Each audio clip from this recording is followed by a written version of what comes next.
banyak hal dalam kisah kehidupan Sayyidah Aisyah yang bisa kita gali, yang bisa kita pelajari, sekaligus bisa kita teladani. Akan tetapi tentu tidak cukup waktu untuk menceritakan kisah hidup Sayyidah Aisyah dari kecil sampai dengan kewafatannya, gitu ya, atau mengupas semua hal dalam sisi kehidupan Sayyidah Aisyah. Itu perlu satu kitab tersendiri, teman-teman. Perlu pembahasan daurah nih kayaknya ya, pembahasannya ya, baru cukup waktunya. Daurah tuh kayak pesantren kilat 2 hari 3 hari gitu, baru cukup buat ngebahas kisah Sayyidah Aisyah ini, teman-teman. Karena memang kehidupan beliau itu adalah kehidupan yang sangat kaya. Bukan kayak materi, bukan, tapi sangat kaya pengalaman, sangat kaya ilmu, sangat kaya berbagai macam halnya ya. Jadi saya tidak akan mengupas sejarah kayak sejarah kisah kehidupan Sayyidah Aisyah gitu. Akan tapi yang saya mau ambil adalah beberapa sekelumit semacam biografi. Untuk apa aja nih yang bisa kita pelajari, apa aja yang bisa kita jadikan sebagai panutan untuk kehidupan kita sekarang ini. Hal pertama yang ingin saya bahas mengenai kisah kehidupan Sayyidah Aisyah, dan tentu saja menjawab pertanyaan orang-orang yang, ini perhatian ya, mempelajari sejarah tanpa mempelajari karakter orang-orang yang diceritakan dalam sejarah tersebut. Ini bahaya. Sehingga menimbulkan kesalahpahaman dalam menelaah sejarah. Saya akan bahas dulu mengenai pernikahan Sayyidah Aisyah dengan Nabi Muhammad saat usia beliau masih sangat belia. Itu tadi, untuk menjawab pertanyaan dari banyak orang yang salah paham terhadap sejarah karena mempelajari sejarah tanpa mempelajari karakter orang-orang yang dipelajari dalam sejarah tersebut. Gitu ya, bahaya tuh teman-teman, bahaya.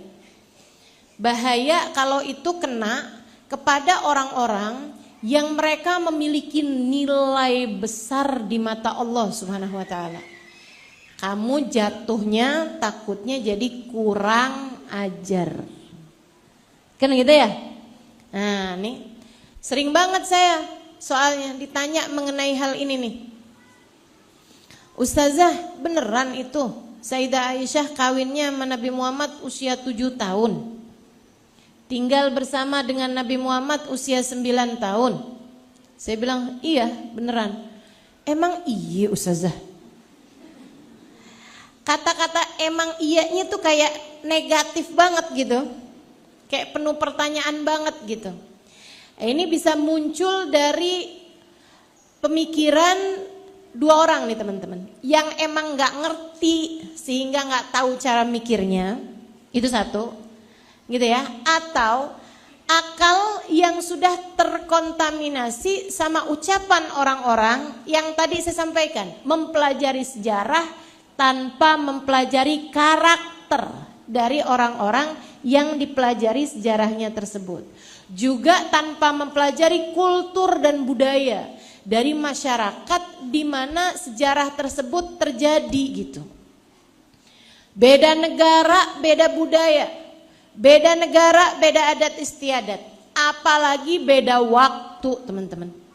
Beda zaman, beda tahun, beda semuanya gitu. Makanya orang mempelajari sejarah itu bukan asal main belajar sejarah kejadiannya aja, nggak bisa kena gitu. Mesti pelajarin karakter, mesti pelajarin budaya, mesti pelajarin kultur, begitu ya, dari adat istiadat sebuah negara. Nah, ini mudah-mudahan bisa membuka mata hatimu untuk bisa tahu sejarah ini dari perspektif yang benar. Bahasa saya udah kayak orang kuliah. Baik, ibu-ibu, teman-teman, saudariku sekalian yang saya muliakan, apakah Sayyidah Aisyah menikah pada usia 7 tahun? Iya.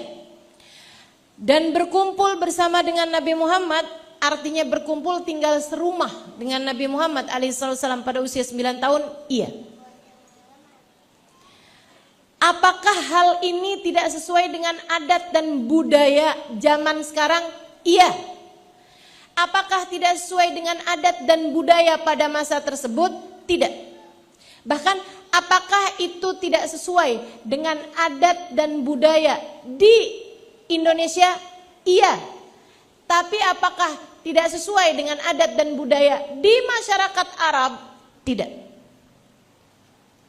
Jadi saudara sekalian yang saya muliakan, satu hal yang saya mau sampaikan ya, saya tinggal 4,5 tahun di kampung Arab, namanya Tarim. Kalau ada yang belum baca buku Assalamualaikum Tarim, silahkan baca. Itu kampung teman-teman saudara sekalian, kampung, benar-benar kampung. Awal saya masuk ke sana jalanannya belum diaspal. Tahun 1998 jalanannya belum diaspal. Ya. Karena belum diaspal, jadinya kagak ada lampu merah. Ya gimana diaspal aja belum, buru-buru lampu merah, gitu kan? Kampung, benar-benar kampung. Pokoknya syaratnya satu tempat disebut kampung itu kumpul semua di situ. Ayam, kambing di jalan-jalanan, gitu tuh. Itu kayak gitu tuh di Kota Tarim. Saudara sekalian yang saya muliakan, orang saling kenal satu sama lain. Kan kampung kan kayak begitu ya. Oh di Jakarta kan sebelah nih, sebelahan aja bisa jadi nggak kenal siapa namanya, statusnya apa, tuh nggak kenal gitu. Tapi kalau di kampung, ibu nih sampai sekarang, kamu kalau mau kirim surat sama orang di Tarim, itu alamatnya cuman gitu doang. Misalnya gitu ya, disebutin namanya, kemudian nama ayahnya, nama kakeknya, nama marganya, gitu kan? Kemudian ditulis di bawahnya Tarim, Hadramaut, Yaman. Udah gitu doang. Nyampe tuh. Bayangin dah kalau di Tebet. Gak bakalan nyampe. Saya waktu mondok di sana itu ada yang paling kecil di pondok kami, seseorang yang usianya 10 tahun. Paling kecil, anak sana memang. Anak di kampung-kampung sana, bukan di Kota Tarim ya, tapi kampung lain gitu. Dia tinggal nih, paling menceriakan kami semuanya. Karena dia adalah anak terkecil. Artinya tuh kayak adik paling kecil kita lah gitu. Satu hari dia dijemput sama orang tuanya. Gitu ya. Dijemput sama orang tuanya, 2 bulan, 3 bulan pulang. Oh kita pikir mungkin dia dibawa pulang lah gitu kan ya. Ada urusan apa mungkin gitu. Beberapa bulan kemudian, tepatnya ketika ada satu acara pernikahan yang diadakan di Kota Tarim gitu ya. Anak ini datang kembali ke Daruz Zahra dalam keadaan pengantin baru. 10 tahun. Masya Allah. Jomblo di atas 30 tahun minggir. 10 tahun teman-teman. Jadi bukan hal yang aneh terjadi hal yang seperti itu di negara sana. Bukan berarti sunnah ya Ustazah pernikahan dini. Enggak selalu gitu. Semuanya masing-masing disesuaikan dengan itu tadi, kultur, budaya, negara dan lain sebagainya teman-teman. Ustazah setuju apa enggak nih sama pernikahan dini? Kalau di sana saya setuju. Kenapa gitu? Resiko untuk kehancuran sebuah rumah tangga itu sangat minimal di sana. Ya, di negeri Arab. Zaman sekarang loh ini. Gimana zaman 1400 tahun yang silam? Kenapa gitu? Di sana orang nggak pada pakai media sosial. TV aja jangan padanya. Semua perempuan keluar dengan menutup wajah mereka. Sehingga laki-laki tidak melihat wajah perempuan lain selain istrinya. Jadi nggak punya perbandingan, sama dengan nggak punya saingan.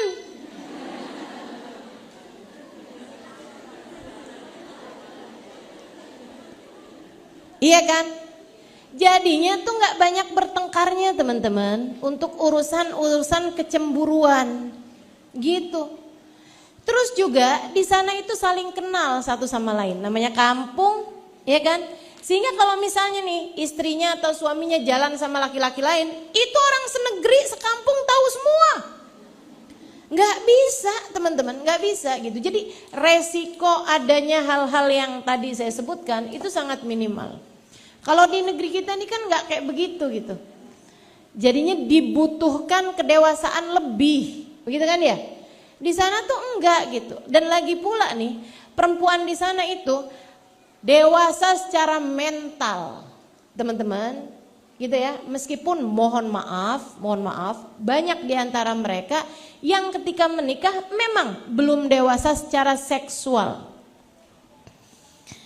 Nih kalau orang di negeri kita, nikah tuh kadang udah sama pacarnya yang kesekian.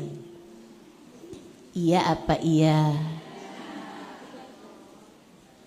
Betul apa benar? Kalau di sana tuh teman-teman, itu yang perempuannya yang laki-lakinya sama-sama belum pernah kenal cinta sama lawan jenis. Ketika mereka mulai kenal cinta, itu sudah dalam hubungan rumah tangga. Gitu. Jadi saya setuju aja kalau itu di sana gitu. Lebih mudah buat ngejagain rumah tangganya. Itu tadi nggak punya saingan. Perempuannya juga memang dewasa secara mental. Maksud saya, mereka itu udah dewasa, udah nggak seberapa egois terhadap kehidupan mereka. Mereka tuh udah biasa ngurusin rumah tangga, teman-teman. Dari sejak kecil nih umur 7 tahun, 8 tahun tuh udah biasa ngurusin rumah tangga. Nyapu, ngepel, bukan masak nasi teman-teman, bikin roti. Dari mulai ngadon ini apa segala macam itu biasa. Anak kecil-kecilnya tuh emang udah terbiasa melakukan tugas-tugas rumah tangga yang begitu besarnya gitu. Sehingga tuh mereka kalau misalnya kemudian dinikahkan itu juga siap-siap aja. Ya tapi kan kesian ustazah, anak semuda itu gitu harus ngurusin urusan-urusan rumah tangga. Mereka malah cepet loh ngurusinnya. Dalam artian kalau misalnya sudah mereka hamil, punya anak, anaknya perempuan, itu nanti umur 7 tahun, 8 tahun, anak perempuannya udah ngerti begituan. Jadi dia istirahat deh ibunya. Istirahatnya masih muda-muda, umur 30-an tahun tuh dia istirahat.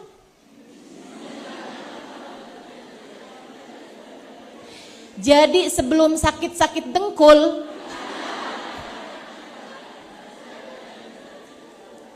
itu dia udah istirahat, teman-teman. Udah dikerjain semuanya. Kalau nggak sama anak, kalau nggak sama mantu, gitu. Kan emang nikahnya masih kecil-kecil, gitu loh.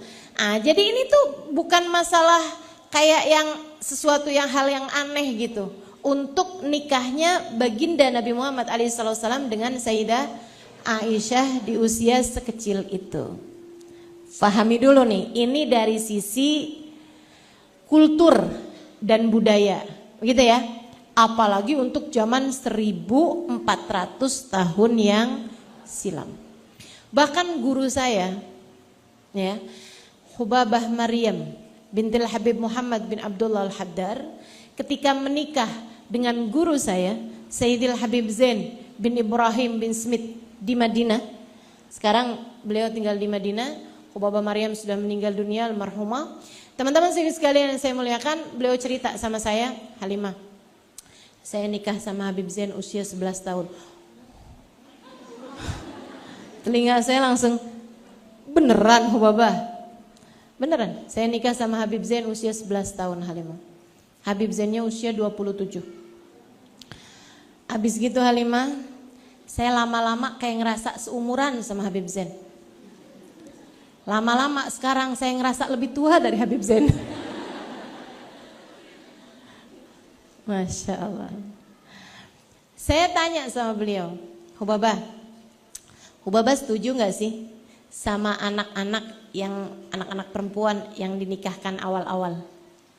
Nikah dini nih, walaupun namanya bukan dini ya. Setuju gak gitu sama orang nikahin anak perempuannya kecil-kecil gitu? Hubaba jawabnya kayak gini, lihat-lihat, kalau cowoknya kayak Habib Zain saya setuju. Kalau suaminya kayak suami saya Habib Zain saya setuju kalimat. Ini baru dibandingin sama suaminya aja. Beliau bilang saya setuju. Kalau laki-lakinya kayak Habib Zain. Apalagi kalau kita bilang bahwa laki-lakinya adalah baginda Nabi besar Muhammad sallallahu alaihi wasallam. Karenanya penting bagimu mempelajari sejarah dengan mempelajari karakter. Karena orang seperti Habib Zain, apatah lagi Nabi Muhammad SAW sangat amat menjaga hak-hak perempuan, sangat amat menjaga kewajibannya terhadap istrinya, sangat amat penuh sayang, penuh rahmat, penuh cinta kepada istrinya. Ini Habib Zain teman-teman saya sekalian, bagaimana pula dengan Nabi besar Muhammad sallallahu alaihi wa ala alihi wa sahbihi wasallam. Sampai sini paham? Baik, saya sampaikan satu fakta sejarah. Nabi Muhammad itu ketika ditinggal wafat oleh Sayyidah Khadijah, Nabi itu sedih 1 tahun teman-teman. Enggak sedih, enggak sebentar. Sedihnya Nabi Muhammad tuh enggak sebentar. Ditambah lagi dengan orang kafir Quraisy tuh nyakitin Nabi Muhammad semakin menjadi-jadi, mengganggu Nabi Muhammad semakin menjadi-jadi. Kalau Nabi Muhammad keluar rumah itu hampir-hampir aja tiap kali pulang ke rumah nggak selamat. Ada aja, gitu ya. Tar babak belur, tar mukanya nggak kelihatan karena dilemparin debu gitu kan, segala macem deh yang kena kepada Nabi Muhammad sesudah wafatnya Sayyidah Khadijah. Kenapa gitu? Karena waktu hidupnya Sayyidah Khadijah itu banyak orang nggak enak mau ngapa-ngapain Nabi Muhammad karena pernah dibantuin sama istrinya. Orang nggak enak dong mau nyakitin seseorang yang dia dulunya punya utang banyak sama istrinya. Ya kan gitu ya? Nggak enak nih gitu. Habisnya dia istrinya tuh dulu baik banget gitu. Saya sih nggak lihat dianya sih, istrinya nih. Dulu zaman susah saya tuh yang bantuin saya istrinya. Nah ketika Sayyidah Khadijah meninggal dunia, udah dong. Tambah dong habis-habisan. Jadi Nabi Muhammad tuh sedihnya lama teman-teman.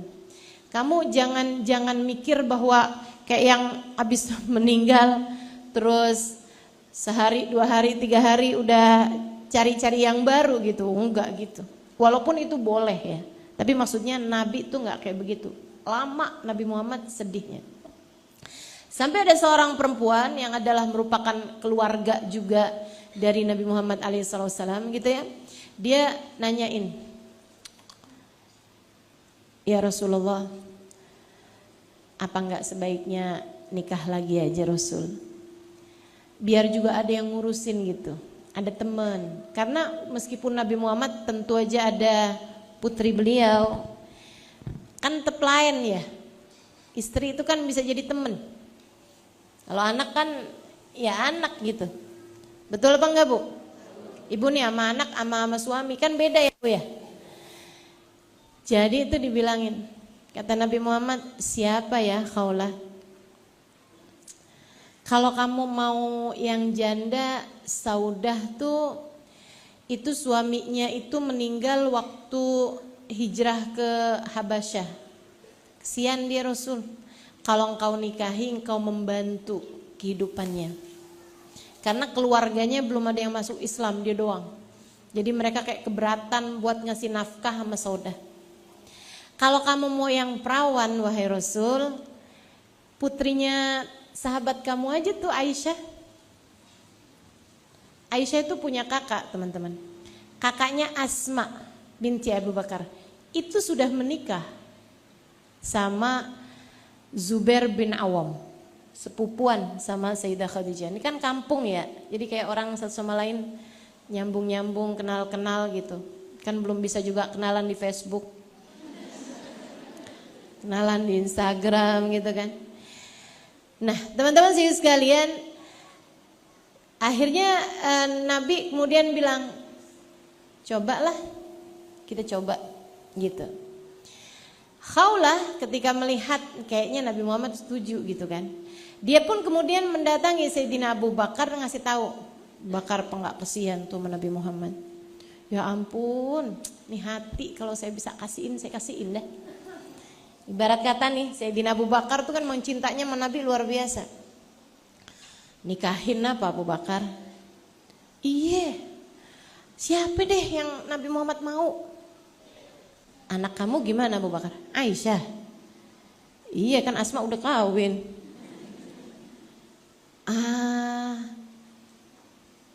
Gimana ya? Teman-teman saya sekalian, Sayyidina Abu Bakar nungguin sampai Nabi nyebut. Nabi ada ngomong gitu. Abu Bakar, Aisyah tuh gimana? Kau mau Rasul sama Aisyah? Boleh lihat Abu Bakar? Kenapa boleh lihat? Karena tuh Nabi bahkan nggak yang walaupun berteman tuh teman-teman, nggak yang model udah apal gitu sama anak temennya tuh nggak gitu juga. Karena mereka memang pandai menjaga gitu kan, pandai jagain gitu. Jagain buat anak perempuan tuh nggak gampangan lari sana lari sini, digendong sana digendong sini tuh nggak gitu modelannya. Terus baik Rasul akan saya sampaikan kepada Ummu Ruman. Siapa itu? Ya istrinya, ya ibunda Sayyidah Aisyah. Nih fakta sejarahnya nih. Abu Bakar kemudian berkata kepada Ruman, Ruman, nggak enak ya manggilnya ini gimana ya? Yang kayaknya Nabi tuh udah nanya-nanya Aisyah loh. Oh gitu gimana ya? Sama si itu, gimana tuh? Jadi rupanya teman-teman, waktu Nabi Muhammad ada nyebut tentang Sayyidah Aisyah untuk dijadikan sebagai istrinya Nabi Muhammad, Sayyidah Aisyah bahkan sudah dilamar. Sudah jadi pinangan dari anaknya Mut'im bin Adi, temennya Sayyidina Abu Bakar, tapi belum masuk Islam. Tuh. Jadi itu Nabi ngelamar Sayyidah Aisyah umur 7 tahun aja. Sayyidah Aisyah itu udah punya orang. Sekali lagi nih, jomblo-jomblo di atas 20 tahun minggir. Sayyidah Aisyah umur 7 tahun udah dilamar sama orang, udah jadi pinangan orang teman-teman. Akhirnya Sayyidina Abu Bakar datang ke rumahnya Mut'im bin Adi, nanyain, jadi gak sih? Jadi gak nih anak kamu sama anak saya? Katanya Mut'im bin Adi gini nih, ya jadilah Abu Bakar. Siapa tahu aja kalau nikah bikin kalian semua jadi balik kepada agama kita yang dulu. Jadi dia tujuannya mau nikahin Sayyidah Aisyah dengan anaknya Mut'im bin Adi untuk mengkafirkan Sayyidah Aisyah. Maksudnya untuk bikin Sayyidah Aisyah bikin balik lagi ke agama yang sebelumnya nyembah berhala gitu. Ya Sayyidina Abu Bakar marah banget. Langsung saat itu juga, Mut'im, saya batalkan perjodohan kita terhadap anak-anak kita. Udah tuh. Terus Sayyidina Abu Bakar pulang ngasih tahu ke Nabi Muhammad, wahai Rasul, jika engkau ingin menikahi Sayyidah Aisyah, kami akan persiapkan segala sesuatunya. Kata Nabi, kalau gitu saya mau ketemu dulu deh, mau lihat gitu ya. Karena sunnah ngelihat teman-teman. Sunnah ngelihat itu karena memang gak bisa buat ngelihat. Ya kan begitu. Nah kalau di kita nih orang pakai udah segala nih ya, perhatian buat ibu-ibu yang pada punya anak gadis. Bu, jangan pernah berpikir bahwa ustazah kalau nggak pacaran gimana mereka mau nikah. Kamu pikir tuh anakmu itu udah perlu diapain dulu gitu? Dicicipin? Diapain? Seribu sekalian yang saya muliakan, tidak diperbolehkan sebelum menikah selain melihat. Itu pun yang dilihat bukan sekujur badan. Yang dilihat boleh itu cuman wajah sama tangan doang nih. Kayak ibu-ibu lihat saya nih. Cuman saya udah ada yang punya ya.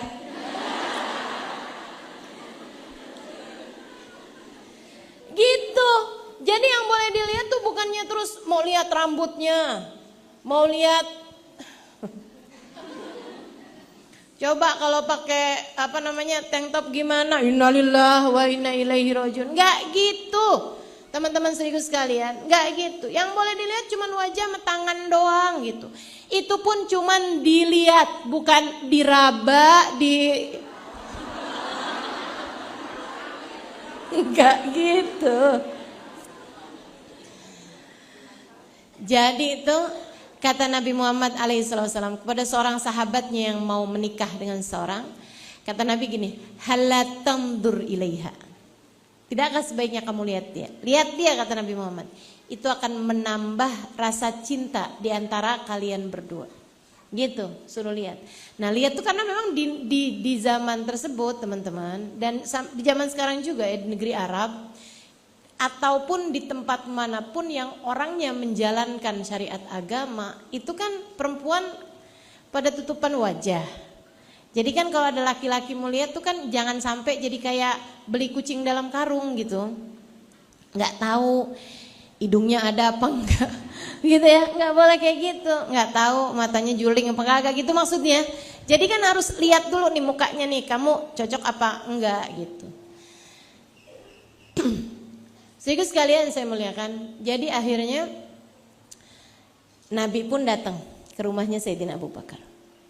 Sayyidah Aisyah panggil sama ibunya, dirapi-rapiin bajunya, gitu kan, 7 tahun. Habis itu ya kalau kita ya dibedak-bedakin. Terus abis gitu gini, Aisyah nanya, "Mah, kenapa sih mah? Adik Nabi nak, Nabi Muhammad mah." Nanti kamu ke situ ya. Iya mah. Kamu suguhin ini ya nak. Diambilin bawain anggur, dibilang suguhin ini sama Nabi Muhammad. Iya mah. Terus kamu tungguin sampai Nabi Muhammad makan anggurnya. Nanti kalau habis Nabi Muhammad makan, tanyain, "Rasul, cocok nggak?" Gitu.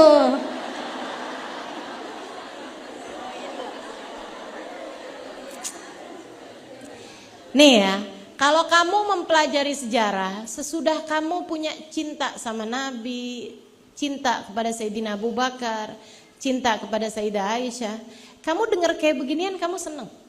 Bayanginnya sweet. Betul apa enggak? Tapi bayangin kalau sejarah semacam ini dipelajari oleh orang-orang, hati mereka nggak punya cinta sama Nabi Muhammad, penuh dengan kecurigaan, penuh dengan hal-hal yang kotor ada dalam hati mereka, nggak ada iman sama Nabi Muhammad, nggak ada cinta sama Nabi Muhammad, bisa lain pemikirannya. Makanya saya ulangi berkali-kali bahwa sejarah itu ketika kamu mempelajarinya dari baginda Nabi Muhammad alaihissalam dan orang-orang soleh, kamu harus lebih dulu punya cinta sebelum mempelajari sejarah mereka.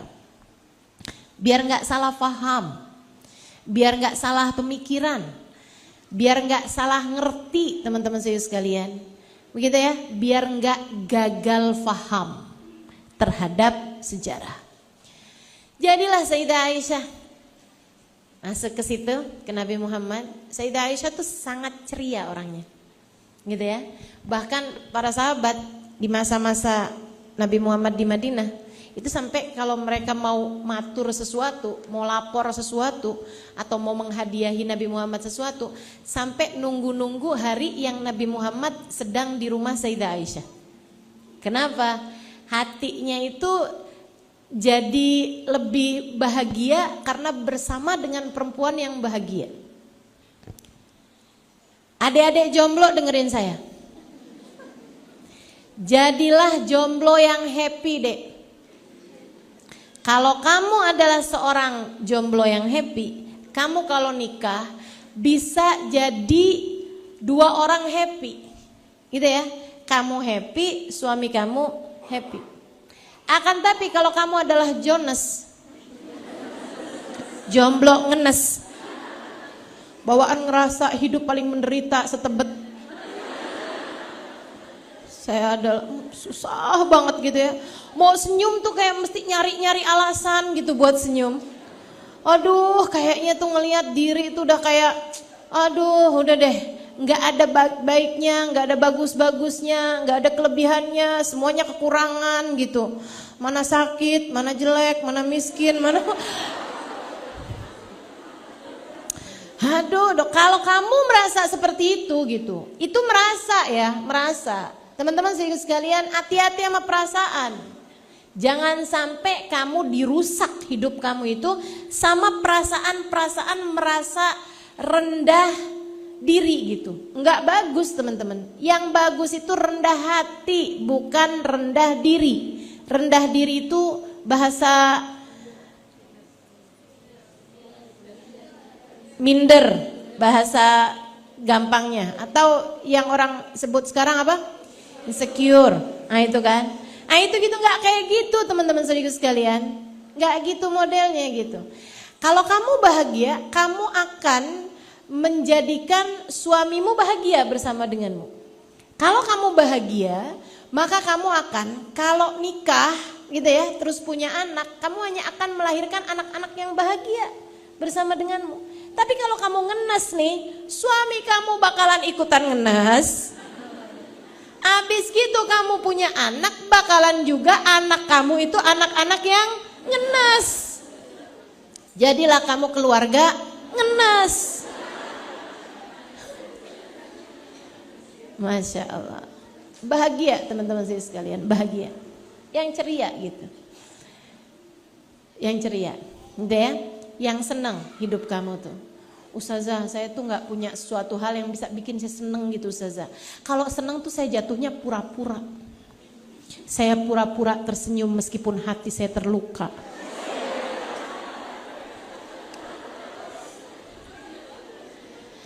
Kamu hamba Allah. Dalam hati kamu ada la ilaha illallah. Allah kirim malaikat rahmat menjagamu. Allah kirim ustadzah ngajarin kamu. Kamu punya Nabi Muhammad sallallahu alaihi wasallam. Manusia yang penuh cinta kepadamu, pemberi syafaat kepadamu, pemberi pertolongan padamu dunia dan akhirat, dan kamu diizinkan untuk mendekat kepadanya. Apa yang bisa bikin hidup kamu susah? Yang punya kendali hidup nih adanya pada Allah Subhanahu wa taala, dan kamu diizinkan untuk memanggil namanya. Kamu diizinkan untuk sujud kepadanya. Kamu diizinkan untuk berbisik padanya. Bahkan di saat kamu merasa, ya Allah, apakah engkau jauh sehingga aku harus memanggilmu, ataukah engkau dekat sehingga aku cukup berbisik denganmu? Allah berkata, wa idza sa'alaka ibadi anni fa inni qarib. Apabila hambaku bertanya padaku tentang aku, katakan pada mereka, wahai Muhammad, bahwa aku sangat dekat. Wa nahnu aqrabu ilaihi min hablil warid. Aku lebih dekat dengan hambaku daripada dirinya dengan urat nadinya sendiri. Urat nadimu teman-teman, kamu tidak hidup tanpa dia. Berdetak dalam tiap waktu kamu. Kalau berhenti detaknya kamu mati teman-teman sekalian. Dekat sekali kamu dengan urat nadi. Allah bilang, aku lebih dekat denganmu daripada kamu dengan urat nadimu sendiri. Apa yang bisa bikin kamu susah? Kendali urusan ada sama Allah Subhanahu wa taala. Maka hilangkan segala minder kamu itu teman-teman sekalian. Hilangkan semua kesusahan hati kamu itu. Hilangkan semua kengenesan kamu itu. Dan jadilah seseorang yang bahagia. Jadilah seseorang yang happy. Kayak Sayyidah Aisyah. Happy. Udah tuh. Duduk di hadapan Nabi. Senyum. Liatin Nabi. Cinta sama Nabi Muhammad. Kenapa bisa segitu cinta? Ya gimana enggak? Ayahandanya adalah pecinta Nabi Muhammad nomor 1. Ibundanya adalah pecinta Nabi Muhammad yang luar biasa. Maka teman-teman saudaraku sekalian, dari ayah pecinta, ibu pecinta, lahirlah anak-anak pecinta. Kalau kamu pengen anak saya ini gimana ya, biar jadi ulama, biar jadi perempuan solehah, biar jadi anak soleh. Teman-teman saudaraku sekalian saya muliakan, deketin sama orang-orang soleh. Kamunya yang cinta sama orang soleh, sering ceritain tentang orang soleh. Nanti lama-lama anak kamu tuh pada cinta juga sama orang-orang soleh. Cinta sama habaib, cinta sama para ulama. Kan begitu ya? Karena kamunya punya rasa cinta dulu gitu. Demikian pula dengan Sayyidah Aisyah. Cinta nih Sayyidah Aisyah, liatin Nabi Muhammad. Anggur Rasul. Oh iya Aisyah, makan Nabi Muhammad. Rasul, kata mama enak gak anggurnya? Cocok gak Rasul sama anggurnya? Nabi liatin Aisyah, terus bilang cocok Aisyah, manis banget.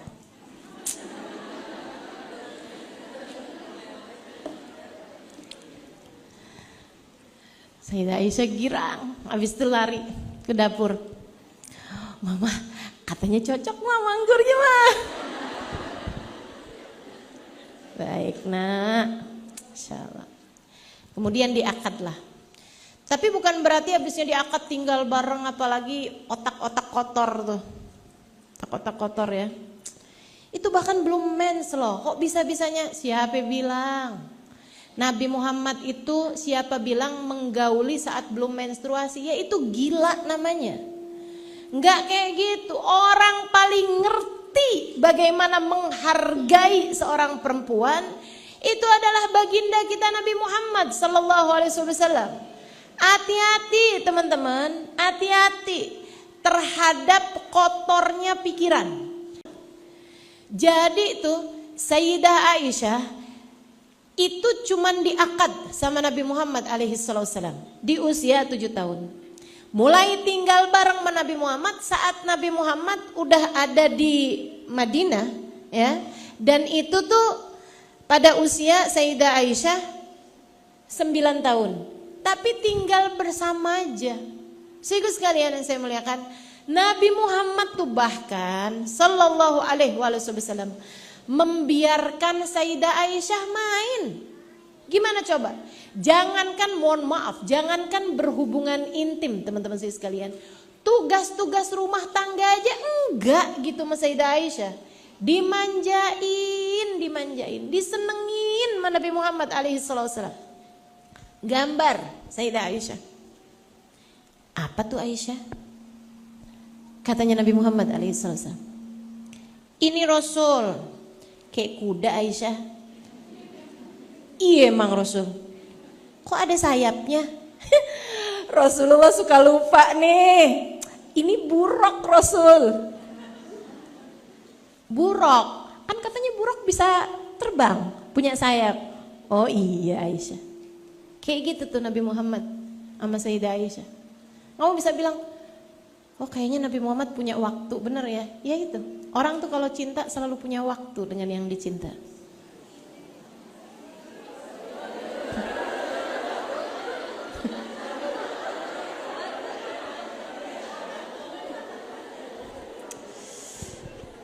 Ini yang pada bersuara Jonas ini ya? Atau bukan jomblo ngenes nih ya? Istri-istri ngenes. Yang suaminya gak romantis. Masya Allah, Masya Allah. Nabi itu sama Sayyidah Aisyah romantisnya luar biasa teman-teman. Luar biasa. Jadi itu sampai pernah satu hari Nabi lagi hari raya ya, Nabi lagi jalan kelihatan ada orang main olahraga. Main entah mungkin kayak semacam sepak bola kayak gitulah, permainan lah gitu. Nabi ngelihat mikir, wah nih Aisyah kalau lihat seneng nih. Sehingga sekalian saya muliakan, saya pernah baca kayak begini nih. Kalau kamu sedang berada dalam kesedihan, kamu akan mengingat orang yang menyayangimu. Ketika kamu sedang berada dalam kesenangan, ketika kamu lagi senang, kamu akan mengingat orang yang kamu sayangi. Itu udah pasti tuh naluri watak manusia tuh kayak gitu. Kamu kalau misalnya lagi ada di tempat yang kamu seneng banget gitu ya, kamu akan mikir, wah nih kalau suami saya ada di sini enak nih, wah kalau anak-anak saya lihat ini juga nih bagus nih, wah kalau kayak gitu. Makanya kenapa ibu-ibu itu kalau ngaji gitu kan, dia suka kebayang-bayang tuh sama anaknya, sama suaminya, karena dia seneng, begitu kan ya? Nah, dia seneng, dia kebayang orang-orang yang dia sayangi. Tapi saat kamu sedang sakit tuh, yang kamu bayangkan pasti orang yang nyayangin kamu. Gitu. Karena kan bisa jadi orang yang kamu sayangi dengan orang yang menyayangi kamu kan bisa beda ya kan? Gitu kan? Jadi kalau misalnya gitu ya. Saya kalau sakit gitu, saya akan misalnya inget kalau ada Umi enak nih, misalnya kayak gitu. Atau saya akan bayangkan, oh kalau ada suami saya juga bisa ngadu nih, misalnya kayak gitu ya. Tapi kalau misalnya kayak lagi seneng, nah itu juga yang akan saya bayangin, wah kalau suami saya lihat ini juga seneng nih mungkin, gitu ya. Kayak gitulah gitu. Jadi orang tuh beda-beda teman-teman. Kalau dia lagi seneng, dia akan ingat orang yang dia sayangi. Tapi kalau lagi sedih, lagi sakit, lagi sedih, dia akan mengingat orang yang sayang sama dia gitu. Nabi Muhammad lagi ngeliat perlombaan kayak begitu tuh, kebayangnya, oh Aisyah lihat seneng nih. Nabi kemudian bilang sama mereka, mau nggak kalian kalau pindah mainnya? Lebih Rasul, udah berhenti semua tuh yang lagi pada main. Mainnya depan rumah saya gimana? Lebih Rasul. Akhirnya kemudian mereka pun pada main tuh depan rumah Nabi Muhammad. Nabi pulang kasih tahu Aisyah, merekanya kan masih lagi siap-siap mau jalan. Tadi saya lihat permainan Aisyah. Tuh kayaknya kalau kamu lihat seneng dah Aisyah. Wah, iya apa Rasul? Kamu mau lihat? Mau Rasul? Kalau gitu nanti mereka lagi jalan kemari. Akhirnya mereka pun main depan rumah Nabi Muhammad alaihissalam. Ditontonin sama Nabi Muhammad alaihissalam. Itu cara Nabi Muhammad nontonnya, ngebiarin Sayyidah Aisyah ngelihat. Tapi Nabi cemburu, Nabi gak mau orang ngelihat Sayyidah Aisyah. Ya, jelas ya ini ya. Jadi itu Nabi mau Sayyidah Aisyah lihat mereka. Oh emang Nabi gak cemburu gitu Sayyidah Aisyah ngelihat laki-laki yang lain? Teman-teman sekalian, Nabi tahu Sayyidah Aisyah kalau ngelihat mereka itu tuh gak bakalan ngeliatin mukanya mereka. Yang akan diliatin sama Sayyidah Aisyah adalah permainan mereka yang seru. Kenapa gitu? Anak-anak teman-teman, jangan lupa Sayyidah Aisyah ini usianya 10 tahun, 11 tahun, 12 tahun, gitu kan ya? Enggak yang modelan yang, ih cakep tuh, mukanya, enggak kayak gitu. Kamu umur segitu, umur berapa tuh yang kayak begituan? Pasti kan umur 15, 16, 17, secara normal, kan begitu ya? Umur-umur kayak begitu, Ustazah saya kayak begitu kayaknya dari umur 11 tahun, ya kamu genit. Kamu genit, hormon apanya gitu ketinggian tuh kamu. Teman-teman sekalian, perempuan secara normalnya bisa kayak ngelihat pengen tahu mukanya orang ini apa gitu ya, cakep begini segala macam itu di usia-usia yang kayak 16, 17 tahun ke atas. Nah Sayyidah Aisyah tuh belum berusia seperti itu waktu itu satu. Sama yang kedua, siapa yang lebih cakep dari Nabi Muhammad SAW? Gak ada juga. Jadi andai pun Sayyidah Aisyah udah di usia yang ngelihat laki-laki sekalipun sebagai, ih cakep tuh. Gak ada yang nyaingin cakepnya Nabi Muhammad alaihissalam. Jadi makanya Nabi biarin Sayyidah Aisyah buat ngelihat permainan tersebut gitu. Karena tahu fokusnya Aisyah nih pasti sama permainannya. Demen nih dia pasti ngelihat gitu, seru kan. Jadi itu, tapi justru yang dicemburuin sama Nabi adalah jangan sampai mereka lihat Sayyidah Aisyah. Terus caranya gimana? Nabi diri di pintu, teman-teman. Tangannya itu ke atas di pintu itu, diselahin sedikit aja ruang antara badan Nabi dengan pintu. Bisa bayangin gak nih? Bisa ya, kalau gak bisa bayangin terus saya contohin. Nah, Sayyidah Aisyah itu ngelihat dari dalam rumah di celah-celah yang antara Nabi Muhammad dengan pintu itu. Kurang romantis apa coba? didekep gitu sama Nabi Muhammad alaihissalam. Ini orang main gitu ya, Nabi Muhammad diri gini nih di pintu gitu, ada selah sedikit buat Sayyidah Aisyah nonton dari situ. Jadi yang di belakang yang main-main itu nggak kelihatan badannya Sayyidah Aisyah, nggak kelihatan apa-apa gitu. Jadi kayak Sayyidah Aisyah kayak ngintip aja gitu dari selah-selah badan Nabi Muhammad sallallahu alaihi wasallam.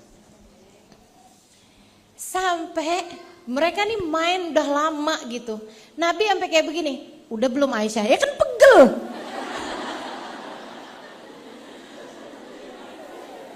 Kebayang gak sih serunya rumah tangganya Nabi Muhammad sama Sayyidah Aisyah? Nabi pegel ya? Nanya gitu, udah belum Aisyah? Segitunya tuh Sayyidah Aisyah, Rasul lagi seru nih Rasul.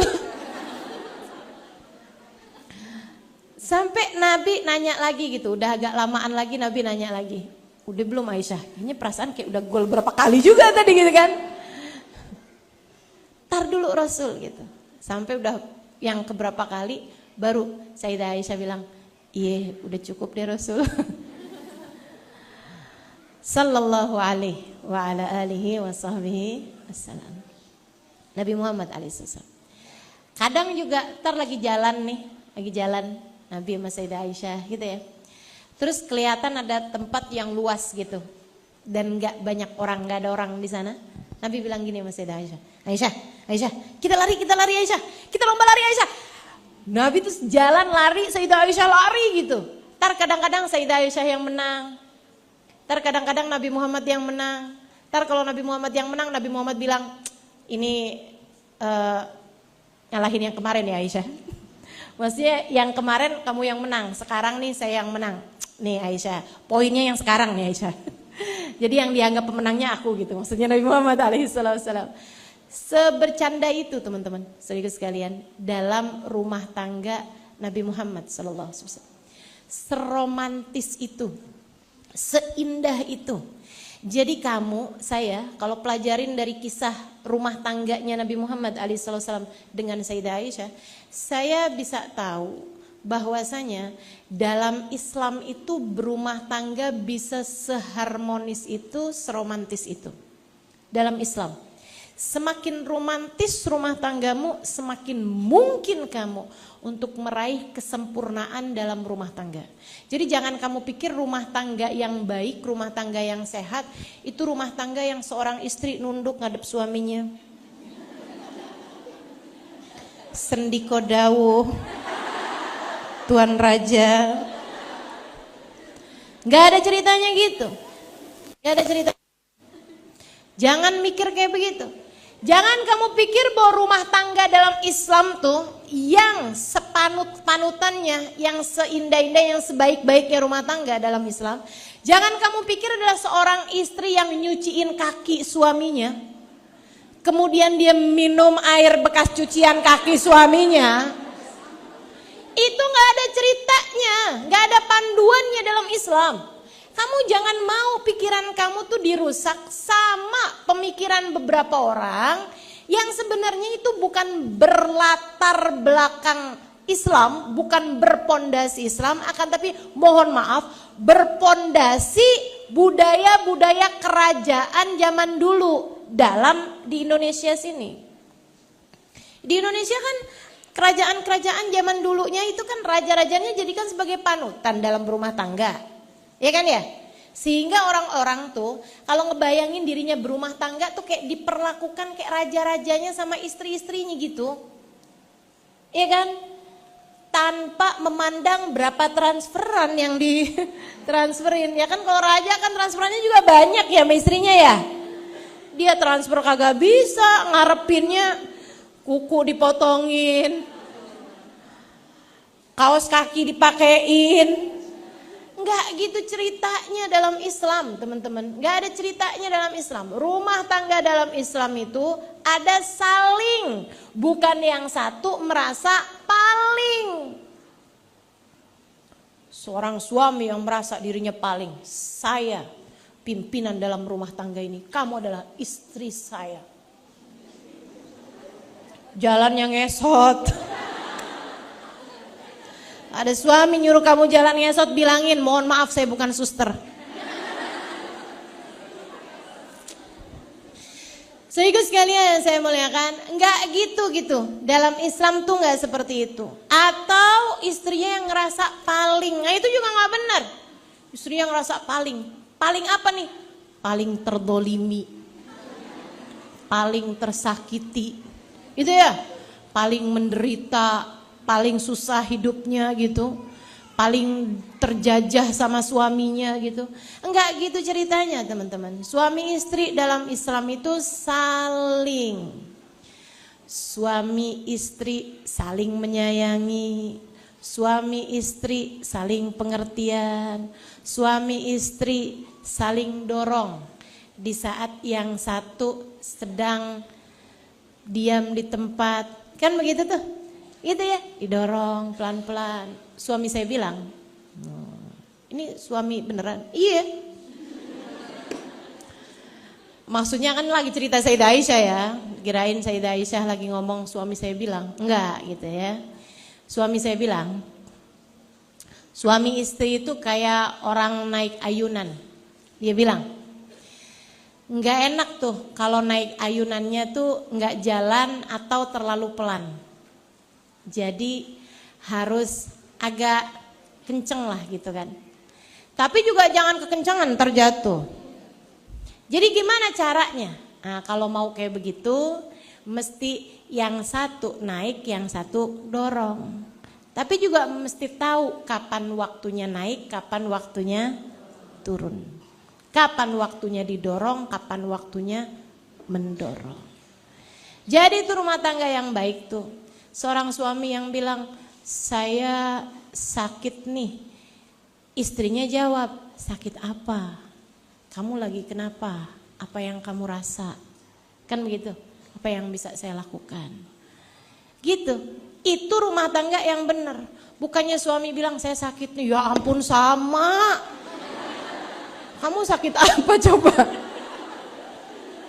Saya sakit kepala nih, enggak ada papanya dong. Kamu mau banding-bandingin sakit bagaimana nih?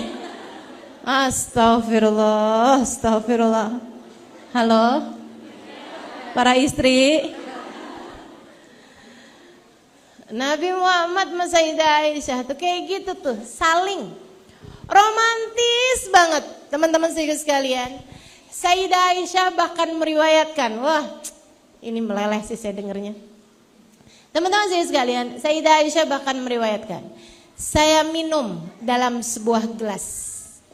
Kemudian Nabi Muhammad meminum sisanya sambil sebelumnya mencari-cari bekas bibir saya untuk kemudian minum dari gelas tersebut di bagian yang tepat dengan bekas bibir saya di sana. Itu gimana ceritanya situ? Cakep bener rumah tangganya teman-teman. Indah banget rumah tangganya. Iya kan? Ya meskipun jangan bikin kamu sedih ya. Ustazah gak ada apa yang kayak gitu lagi. Ada, tapi carinya gak kamu. Karena kamu gak kayak Sayyidah Aisyah. Insya Allah. Sehingga sekalian yang saya muliakan, tuh Nabi Muhammad tuh kayak begitu sama Sayyidah Aisyah. Sayyidah Aisyah meriwayatkan, Nabi tuh terkadang mengulang-ngulangkan Al-Quran, membaca Al-Quran, sedangkan kepalanya bersandar di bahuku. Indah banget ya. Kadang-kadang kata Sayyidah Aisyah, Nabi berbaring di pangkuanku. Sesekali beliau mengulang Al-Quran, sesekali beliau bercerita kadang-kadang juga Aisyah cerita dong. Meminta aku untuk bercerita. Sayyidah Aisyah kok ditanya gitu kan, Aisyah cerita dong. Sayyidah Aisyah tuh tipenya emang kayak begitu teman-teman, ceria, menyenangkan. Jadi kalau Nabi Muhammad bilang, Aisyah cerita dong. Sayyidah Aisyah tuh gak bilang yang bener aja Rasul. Engkau kan Rasulullah, saya ini kan umatmu Rasul. Engkau dong yang cerita mestinya. Gak gitu. Sayyidah Aisyah cerita, Rasul ada nih kan, zaman dulu nih katanya nih. Ada suami istri Rasul, kayak kita juga. Itu namanya Ummu Zara sama Abu Zar. Itu Rasul romantis banget. kalau jalan tuh gandengan. Terus Rasul, orang-orang tuh semuanya pokoknya tuh sampai pada ngedoain gitu. Ntar kalau kita punya anak ya, terus dia kawin, anak kita nih biar kayak Abu Zara sama Ummu Zara gitu. Pokoknya Rasulullah, si Abu Zara tuh perlakuannya baik banget sama istrinya, sayang banget sama istrinya. Sampai bikin istri-istri tuh pada ngiri gitu sama dia. Duh, coba ya suami saya kayak Abu Zara. Ummu Zara juga gitu Rasul. Perlakuannya tuh yang indah banget gitu sama suaminya gitu. Sampai bikin suami-suami tuh pada ngiri sama Abu Zara. Coba ya bini saya kayak Ummu Zara. Mana cakep, mana baik, mana pinter, mana... Pokoknya udah deh kumpul semua dah Rasul. Gitu. Oh gitu Aisyah. Kata Nabi nih denger ya. Sampai katanya Sayyidah Aisyah, ntar kalau saya diem tuh, Nabi Muhammad bilang gini, terus dong Aisyah, terus dong. Gitu. Terus gimana itu Aisyah? Terus gitu. Cakep banget kan? Enggak yang pas lagi kita cerita, dia tinggalin tidur. Sekalian curhat. Masya Allah. Teman-teman saudaraku sekalian yang saya muliakan, sampai kemudian Sayyidah Aisyah cerita gini, satu hari nih Rasul, kota geger, di negeri itu tuh geger. Kenapa gitu? Aisyah, Abu Zara menceraikan Ummu Zara. Nabi sampai langsung duduk. Itu kan saya kalau bayangin ya, kenapa Nabi sampai langsung duduk? Pasti karena Sayyidah Aisyah begitu memukau ketika bercerita. Ini skill bagus nih kalau kamu punya. Storytelling. Ayo ibu-ibu. Jangan modelan kayak ibu-ibu di sono no. Kayaknya di sini juga banyak nih. Yang kalau cerita nggak sama suaminya, nggak sama anaknya. Tadi Ustadzah cerita dah. Apaan? Sayyidah Aisyah. Gimana ceritanya? Seru dah pokoknya. Tapi kayak gimana? Ada gitu pokoknya Sayyidah Aisyah tuh dikasih lihat pertandingan gitu. Pertandingan apaan? Kayak sepak bola gitu dah. Terus Sayyidah Aisyah nontonnya ngumpet di bajunya Nabi Muhammad gitu. Itu storytelling macam apa itu? Apalagi nih keseringan nih, pas udah cerita gitu lagi seru-seru gitu, nanya, emang dia namanya siapa? Aduh mama lupa dah namanya. Pokoknya ada deh gitu. Abu siapa gitu ya? Abu siapa gitu sama Ummu siapa gitu pokoknya. Ini yang pada ketawa nih berasa, kamu kan yang kayak gitu? Tahu saya? Ya Allah, ya Allah. Yuk, skill teman-teman, kemampuan untuk bercerita. Kemampuan untuk bercerita. Bagus tuh. Ustazah gimana caranya? Nih saya kayaknya udah telat dah Ustazah. Anak-anak deh Ustazah. Saya emang udah lelet nih Ustazah, otaknya agak susah nih, boro-boro mau cerita sama orang Ustazah, nangkep aja udah susah. Tapi saya kepengen Ustazah anak-anak atau cucu-cucu nih misalnya gitu, jadi orang yang punya storytelling gitu, kayak Ustazah Halimah deh gitu. Kalau nggak bisa kayak Sayyidah Aisyah, pokoknya kayak Ustazah Halimah deh gitu seenggaknya. Teman-teman sekalian saya muliakan, kamu kalau anakmu nanti mulai bicara, umur kecil, kamu punya anak nih, mulai dia suka bicara, dengerin dengan baik. Ya. Jangan pernah motong ucapan anak-anakmu, apalagi dengan kamu bilang, iya mama udah tahu. Habis deh tuh. Habis.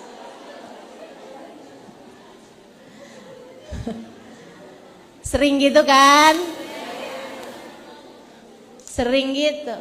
Makanya tuh, kamu jadi orang yang anak-anak mau jadi orang yang storytellingnya nggak bagus teman-teman, karena tuh kayak gitu. Ini Sayyidah Aisyah kenapa punya storytelling yang luar biasa bagusnya? Kecil udah barengan sama Nabi. Nah Nabinya memperlakukan beliau dengan cara seperti itu teman-teman saudara sekalian. Ya luar biasa kemampuannya untuk bercerita, kemampuannya buat nangkep ilmu, kemampuannya untuk bisa fokus terhadap berbagai macam hal, juara. Karena Nabi memperlakukannya dengan demikian. Saudara sekalian yang saya muliakan, Nabi itu sampai duduk gitu. Beneran Aisyah, tuh Abu Zara mau Muzara bercerai. Iya Rasul, cerai itu Rasul. Nabi sih nggak nanya lebih lanjut ya tentang sebab perceraiannya kenapa, akhirnya kayak gimana, rujukan lagi apa enggak, udah sempet punya anak apa enggak, hak asuh anak jatuhnya ke siapa, harta gono gininya gimana baginya. Nggak kayak gitu teman-teman saudara sekalian, nggak kayak gitu. Akan tetapi lebih indah daripada itu semua. Nabi mandangin Sayyidah Aisyah kemudian berkata dengan diawali sebuah sumpah. Kata Nabi Muhammad, wallahi ya Aisyah, sungguh demi Allah wahai Aisyah, saya denganmu seperti Abu Zara dan Ummu Zara dalam urusan saling mencintai. Ghaira anni la utalliquka abada. Akan tetapi bedanya, aku tidak akan pernah menceraikanmu wahai Aisyah. Ini yang dengar Rasulnya, oh.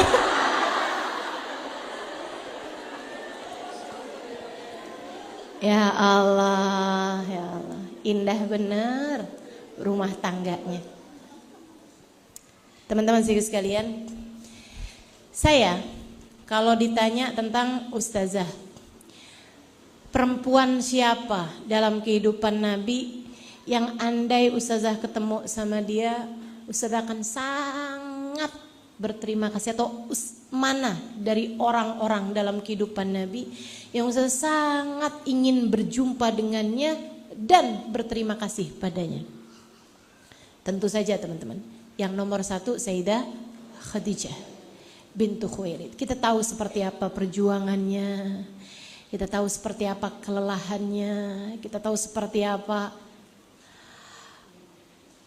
segala hal pengorbanannya dalam kehidupan baginda kita Nabi besar Muhammad SAW.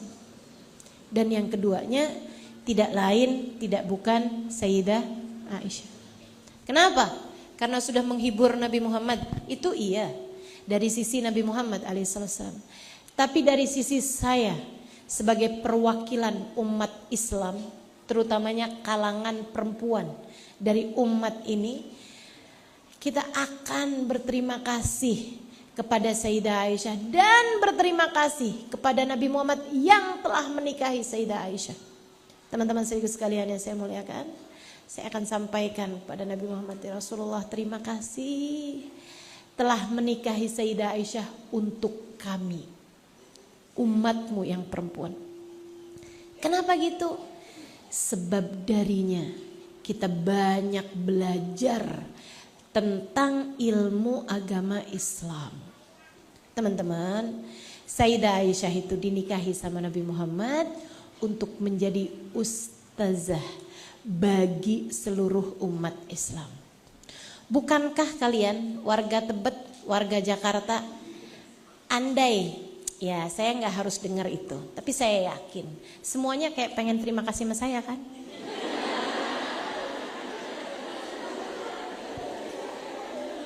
Iya apa enggak? Iya apa enggak?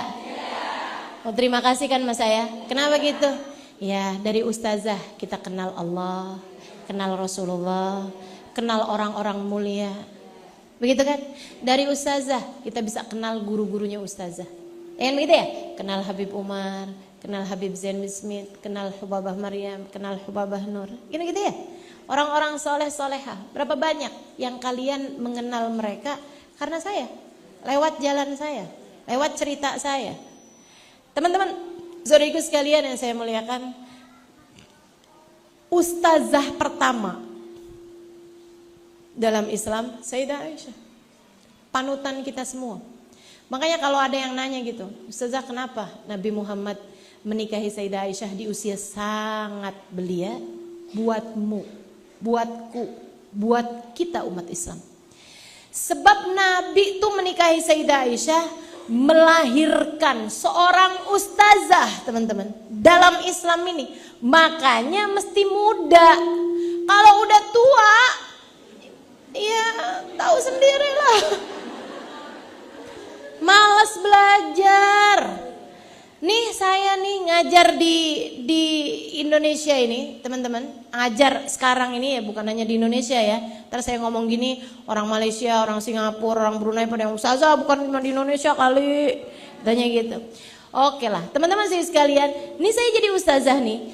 Belajar saya tuh udah 12 tahun sebelum ini. Dan kalau ngitung dari sebelumnya yang belajar ngaji, belajar ini apa segala macam, jauh sebelum itu teman-teman saya sekalian. Hidup saya isinya belajar gitu kan. Bikin saya jadi ngerti persis hukum-hukum Islam, hukum-hukum terutama yang terkait sama urusan perempuan. Ada nih perempuan nih nanya sama saya, Ustazah saya ini bingung, men saya begini begitu, begini begitu. Bulan itu, dibilang saya Ustazah sekarang ini mesti sholat apa enggak? Saya bilang, ini karena kamu begini, jadinya kamu nih, hari ini nih kalau kamu keluar darah kamu harus tetap sholat sebelum jatuhnya istihadah. Gitu kan? Bulan depannya lagi dia nanya lagi, Ustazah kalau yang sekarang nih gimana ya Ustazah?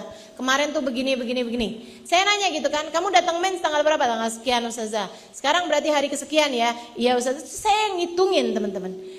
Satu waktu saya bilang sama dia, gini deh, kamu saya ajarin hukumnya istihadah. Biar kamu ngerti cara ngitungnya. Dia jawab kayak begini, gak usah deh Ustazah kayaknya ribet.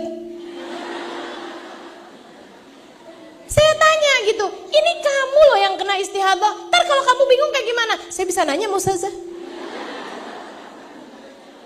Kalau belajar udah tuaan tuh gitu. Malas belajarnya. Kepengennya ilmu jadi aja. Makanya tuh yang suka nanya-nanya, Ustazah itu ada hadisnya apa enggak? Oh sok-sokan. Emang kamu kalau ditanyain ada hadisnya sahih, hadisnya dhaif, kamu ngerti hadis sahih apaan? Emang kamu ngerti hadis hasan, hadis dhaif apaan? Emang kamu ngerti syaratnya sebuah hadis itu jadi hadis sahih? Emang kamu ngerti matan, sanad, musalsal, mu'an'an dan lain sebagainya? Ngerti? Kagak, udah jangan sok-sokan. Saya tahu, nih kebanyakan ibu-ibu itu karena belajarnya udah dewasa, jadinya kepengen nerima ilmu tuh yang udah siap jadi, instan. Demikian pula dengan zamannya Nabi Muhammad alaihissalam. Makanya kenapa Allah udah bagus banget, cakep banget pilihin buat Nabi Muhammad di awal-awal perjuangan. Wanita yang mendampingi Nabi Muhammad adalah Sayyidah Khadijah. Gimana sih? Di awal-awal perjuangan, masa-masa sulit Nabi Muhammad, Allah pilihkan untuk Nabi Muhammad Sayyidah Khadijah. Perempuan yang sangat mapan, perempuan yang sangat mandiri, perempuan yang sangat cinta kepada Nabi Muhammad alaihissalam. Dan rela mengorbankan apapun di saat yang beliau sangat mandiri secara finansial, sangat mandiri secara pemikiran. Bahkan beliau adalah satu dari sedikit orang yang dapat membaca dan dapat menulis pada zaman tersebut. Keren teman-teman sekalian. Di zaman-zaman Nabi Muhammad Madinah, Nabi itu ngajarin, itu masanya orang belajar Islam, masanya orang ngerti Quran.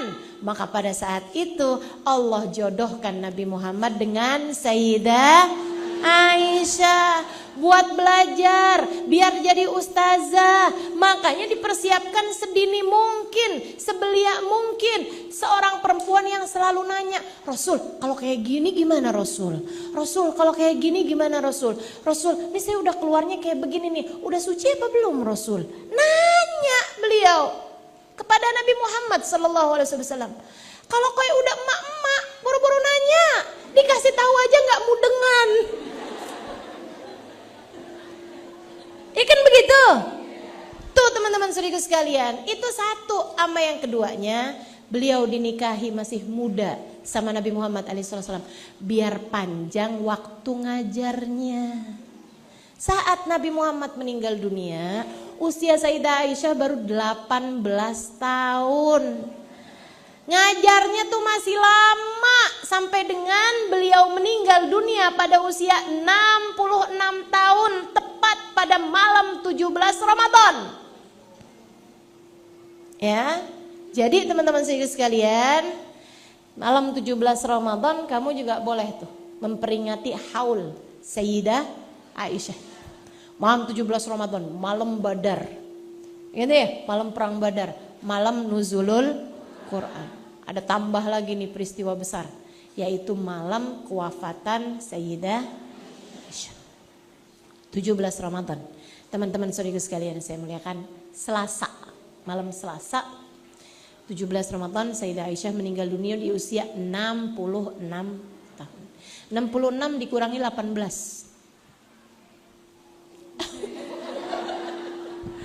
Ini matematika jeblok semua apa gimana nih? Berapa? 48 tahun masa mengajarnya Sayyidah Aisyah.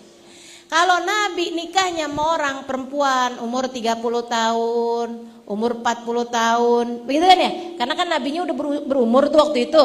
Teman-teman saudara sekalian yang saya muliakan, ya waktu Nabi Muhammad meninggal umurnya dia udah 50 tahun gitu. Kalau ngajar juga berapa lama? Iya kan? Ntar kalau udah yang ngajarin perempuan umur 90 tahun, kan rada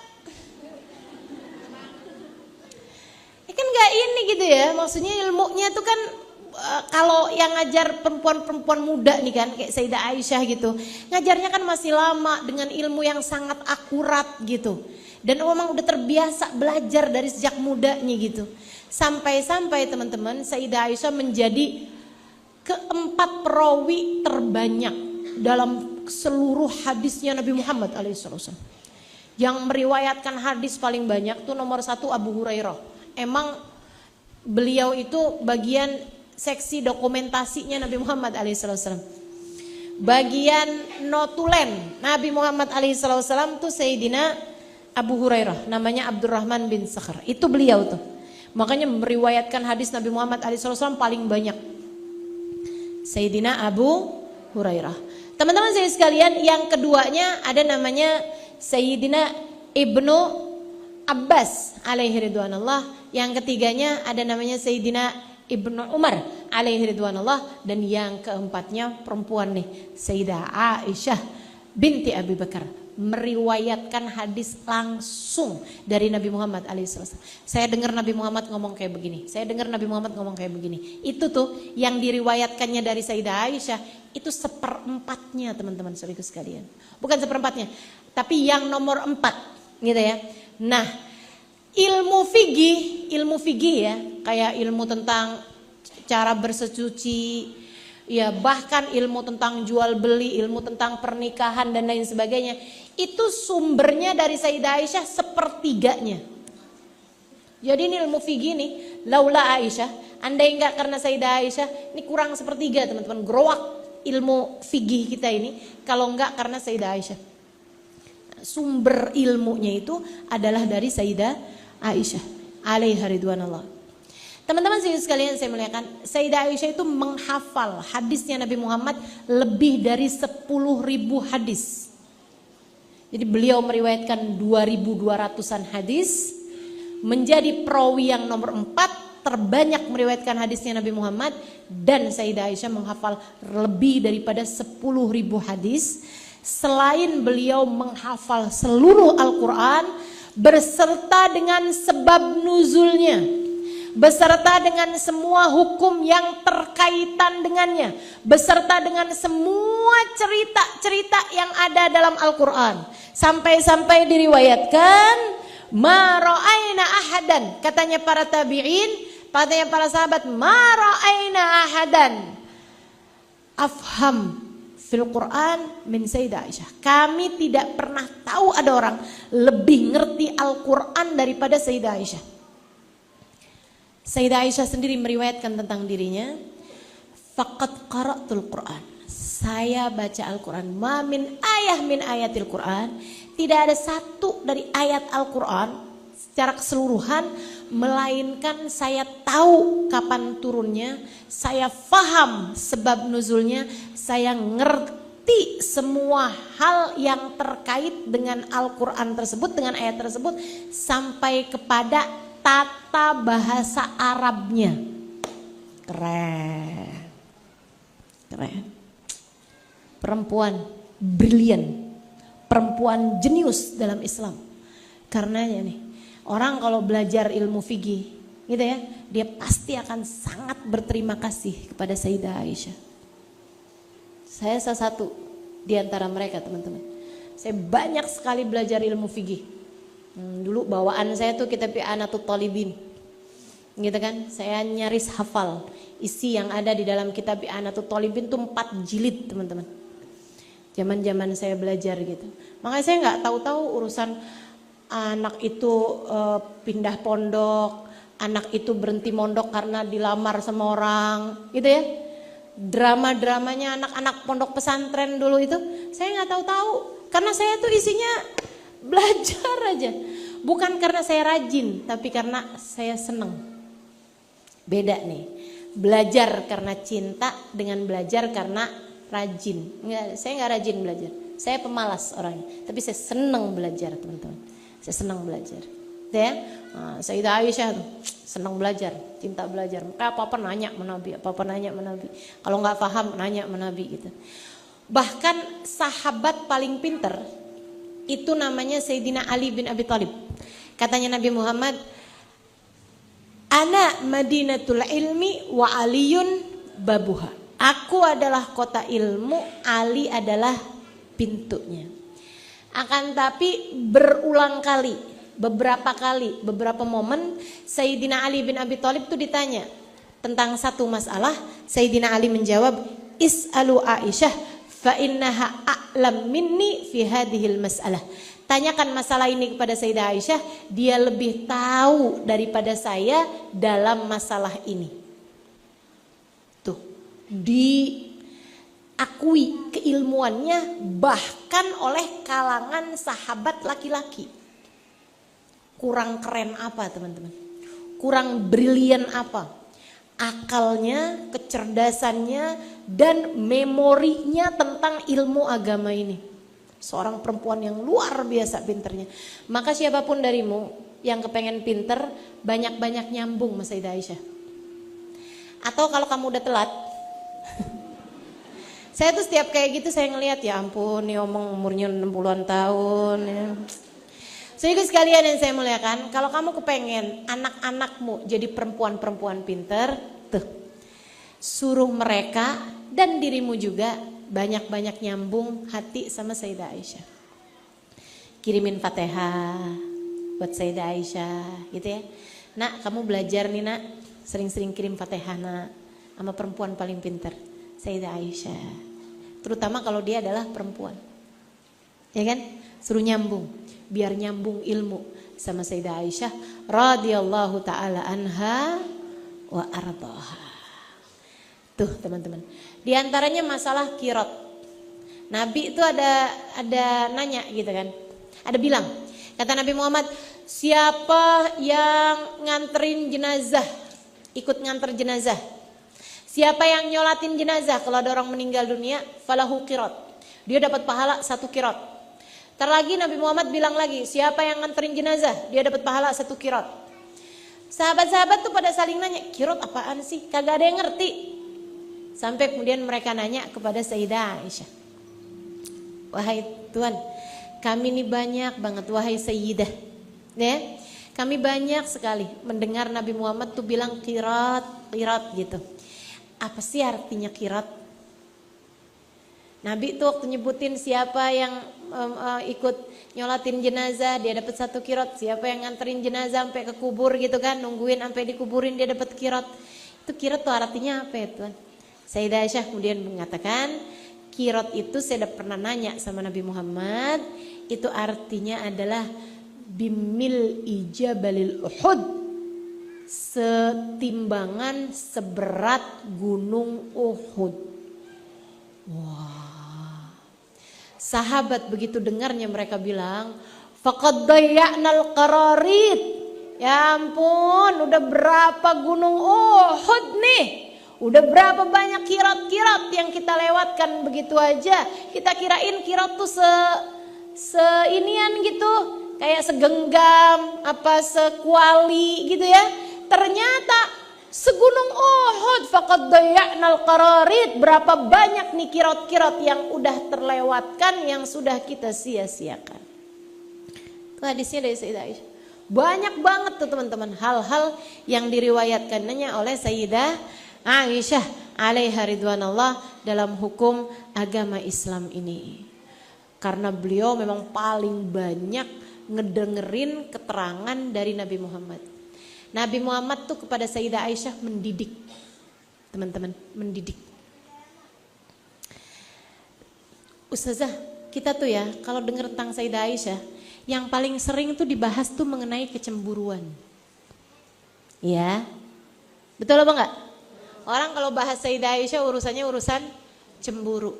Sampai-sampai kayak dipakai senjata gitu buat sebagian perempuan. Mudah-mudahan bukan kamu. Ya saya cemburu loh, Sayyidah Aisyah aja cemburu. Suami saya digangguin pelakor, cemburu lah, panas lah saya. Sayyidah Aisyah aja cemburu. Kan suka kayak gitu tuh. Suka ngambil ilmu buat dijadiin senjata. Ustazah emang bener Sayyidah Aisyah cemburu? Nih ya, di akhir kajian nih saya harus sampaikan sama kamu teman-teman. Sebenarnya saya tuh asalnya mau cerita tentang urusan kalung hilangnya Sayyidah Aisyah, itu pelajaran banget sih buat saya. Tapi karena waktu jua yang memisahkan kita. Ini urusan cemburu apa urusan ini nih? Kayu sampai kalung hilang nih. Urusan cemburu aja ya, karena ini tuh suka salah paham juga gitu orang. Nih teman-teman, Sayyidah Aisyah cemburu, iyakah? Iya. Tapi Sayyidah Aisyah itu cemburu dan tetap bertakwa. Ini poin penting. Kamu boleh cemburu, tapi kamu harus tetap bertakwa. Cemburunya orang bertakwa tuh beda sama cemburunya perempuan gak takwa. Jadi jangan salah nih teman-teman. Kamu cemburu, kemudian kamu ikuti kemana suami kamu pergi. Ya itu namanya cemburu dan gak takwa. Kamu cemburu dan kemudian suami kamu ngajak ngomong, kamu manyun aja. Kayak ada perang gitu, kayak ada pedang gitu ya, di leher suami kamu gitu. Itu namanya cemburu tapi gak takwa. Cemburu gitu, tapi kemudian cemburu dan kemudian kamu ngomel-ngomel, apalagi sampai ada piring terbang segala. Itu namanya cemburu dan tidak takwa, teman-teman saudariku sekalian. Sayyidah Aisyah cemburu, tapi masih lucu. Sayyidah Aisyah cemburu, tapi masih takwa, teman-teman saudariku sekalian yang saya muliakan. Sayyidah Aisyah itu cemburunya lucu gitu.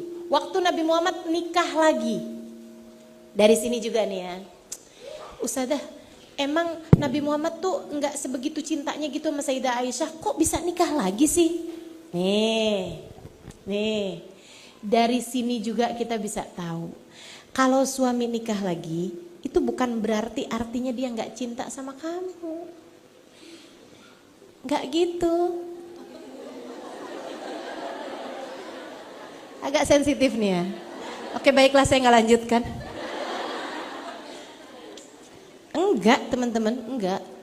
Jadi itu kayak ucapan-ucapan yang enggak itu tuh, enggak tepat dalam Islam ya. Dan enggak tepat juga sama hati suami gitu. Yang paling tahu tentang psikologi, tentang kejiwaan seseorang kan penciptanya ya. Siapa penciptanya? Yang memperbolehkan suami menikah lagi itu siapa? Ini kayak agak-agak sensitif nih saya ngomong gini. Apa nggak usah lanjutin aja? Lanjut ya, biar kita bisa mikir bener ya. Teman-teman sekalian yang saya muliakan, kalau bisa diibaratkan sih ya, suami itu, laki-laki itu ya, cintanya itu lebih mirip sama cahaya lilin. Ketika dibagi, apakah berkurang cahaya dari lilin sebelumnya?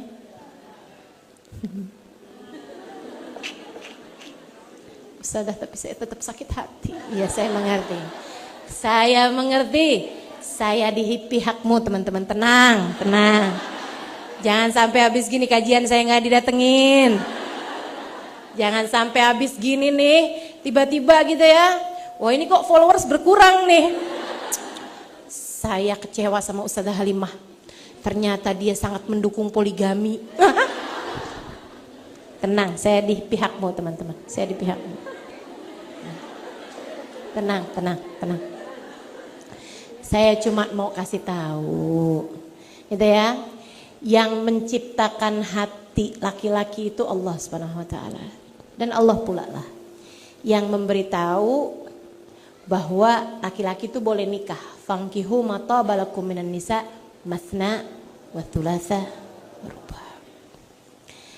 Kamu sakit hati, iya itu wajar, gitu kan ya. Ustazah baru ngebayangin aja saya udah, boleh sih Ustazah suami saya kawin lagi, tapi saya akan segera menuju ke dapur.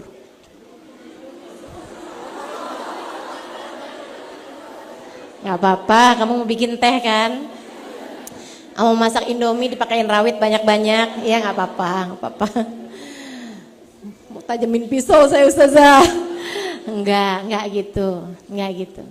Teman-teman sekalian yang saya muliakan, kamu cemburu boleh, tapi tetaplah bertakwa. Nabi itu teman-teman ditanya sama orang, Man ahabbun nasi ilaika ya Rasulullah? Siapa orang yang paling kau sayangi wahai Rasulullah? Orang nih ya, yang paling kau sayangi siapa Rasul? Paling kau cintai siapa wahai Rasulullah? Dan ini ditanya kepada Nabi Muhammad tuh di akhir-akhir hidup beliau, maksudnya bukan saat Nabi Muhammad belum menikah dengan perempuan lain, bukan teman-teman. Udah Nabi Muhammad udah nikah dengan banyak perempuan, sehingga sekalian saya muliakan. Dan padahal sahabat nih waktu nanya, nggak ada urusan sama perempuan loh ini. Yang mereka mau tanya ini di antara kita-kita nih wahai Rasul, siapa sih yang paling kau cintai gitu? Di antara para sahabat maksudnya, kayak Umar kah, Utsman kah, sampai dinikahkan sama dua putrinya Nabi, gitu kan ya? Siapa nih? Abu Bakar nih pastinya nih, Abu Bakar nih gitu. Maksudnya para sahabat tuh mereka mau denger siapa sih yang paling dicinta sama Nabi Muhammad alaihissalam. Nabi senyum, dan memang Nabi itu kan memang selalu senyum ya kalau ngomong gitu kan. Nabi Muhammad senyum kemudian bilang, Ahabbun nasi indi Aisyah. Kata Nabi Muhammad, yang paling saya cintai Aisyah. Aisyah. Sehingga sekalian, sampai sahabat tuh perlu negesin gitu. Enggak gitu Rasul, minar rijal, maksud kami dari kalangan laki-laki. Kata Nabi, Abuha, kalau gitu bapaknya Aisyah. Tetap juga ada nyebut Aisyahnya gitu. Mau nyebut Abu Bakar tuh tetap juga pakai nyebut bapaknya Aisyah gitu. Kenapa gitu? Kayak Nabi lagi mau ngasih tahu gitu. Salah satu penyebab saya cinta kepada Abu Bakar adalah karena dia adalah bapaknya Aisyah, ayahnya Aisyah. Dari segitu cintanya Nabi sama Sayyidah Aisyah, teman-teman saudaraku sekalian. Cinta mati Nabi Muhammad. Maksudnya cinta hidup Nabi Muhammad sama Sayyidah Aisyah. Sampai kadang-kadang Nabi tuh kalau manggil Aisyah tuh, ya Aisyah, wahai hidupku. Aduh meleleh. Gimana tuh? Nabi tuh cinta banget teman-teman saudara sekalian sama Sayyidah Aisyah. Akan tetapi Nabi menikah lagi dengan perempuan-perempuan lain gitu, tanpa mengurangi cintanya kepada Sayyidah Aisyah. Gimana? Udah terhibur? Belum? Karena cinta itu ya kayak cahaya lilin, meskipun dibagi tidak mengurangi cahaya cintanya kepada yang satu. Belum mau, nggak apa-apa, nggak apa-apa. Ustazah ini bakalan dipotong nih ceramah ustazah nih, dipakai buat laki-laki, buat ngebujukin istrinya. Enggak ya, saya cuman lagi menghibur para istri-istri yang tahu kalau suaminya menikah lagi. Bukan berarti dia tidak cinta padamu teman-teman. Kamu jangan memikirkan jalan yang salah untuk itu. Ustazah saya sih nggak sanggup ustazah dibagi. Pokoknya saya akan bilang sama suami saya, pilih antara aku atau dia.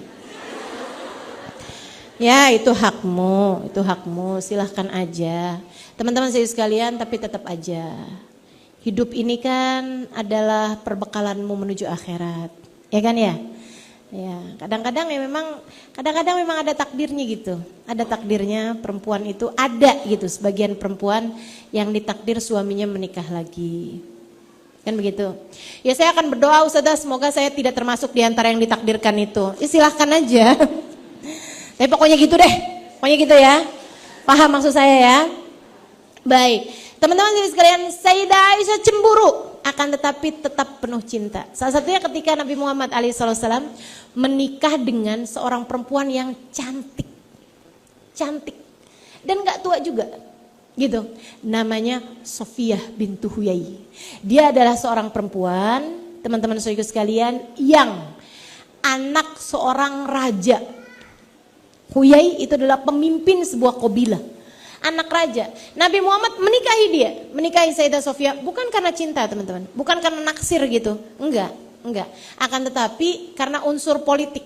Ini kalau misalnya dinikahin anaknya, bapaknya masuk Islam, semua senegeri masuk Islam. Karena dia adalah seorang pemimpin yang sangat dicintai sama rakyatnya. Maka Nabi pun menikahinya.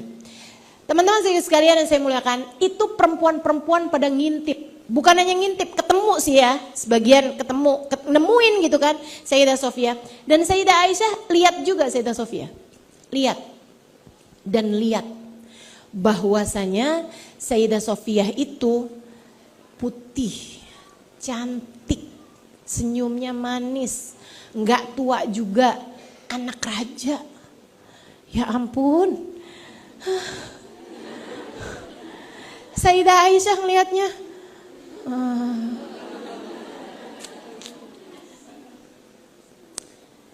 Nabi masuk dong. Terus maksudnya Nabi pas berapa waktu kemudian ketemu sama Sayyidah Aisyah kan, pas sudah harinya Sayyidah Aisyah. Gimana tuh? Kalau kamu bayangkan cemburunya Sayyidah Aisyah itu kayak cemburunya kamu, cemburunya orang-orang yang gak takwa gitu. Bayangin kira-kira kayak gimana? Apa nih? Najemin pisau tadi? Enggak.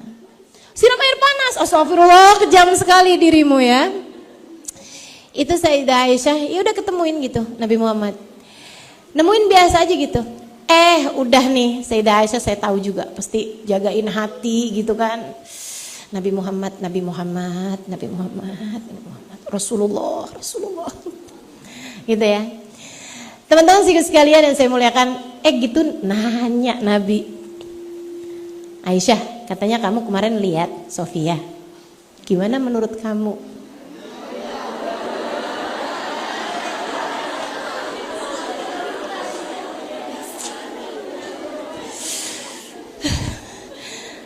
Bukankah sebaiknya tidak kau sebutkan namanya di hadapanku, wahai Rasul?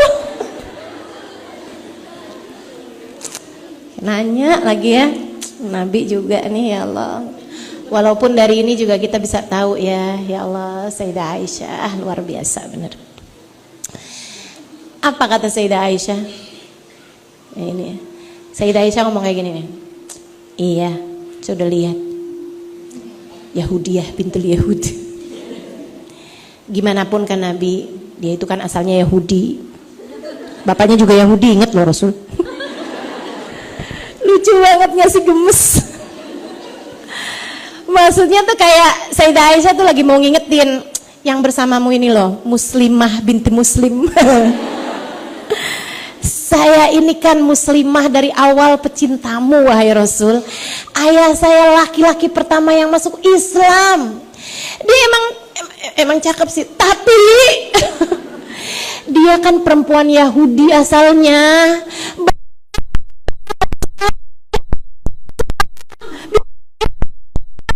Gitu. Lucu kan? Gemes kan? Hatinya busuk tuh Rasul.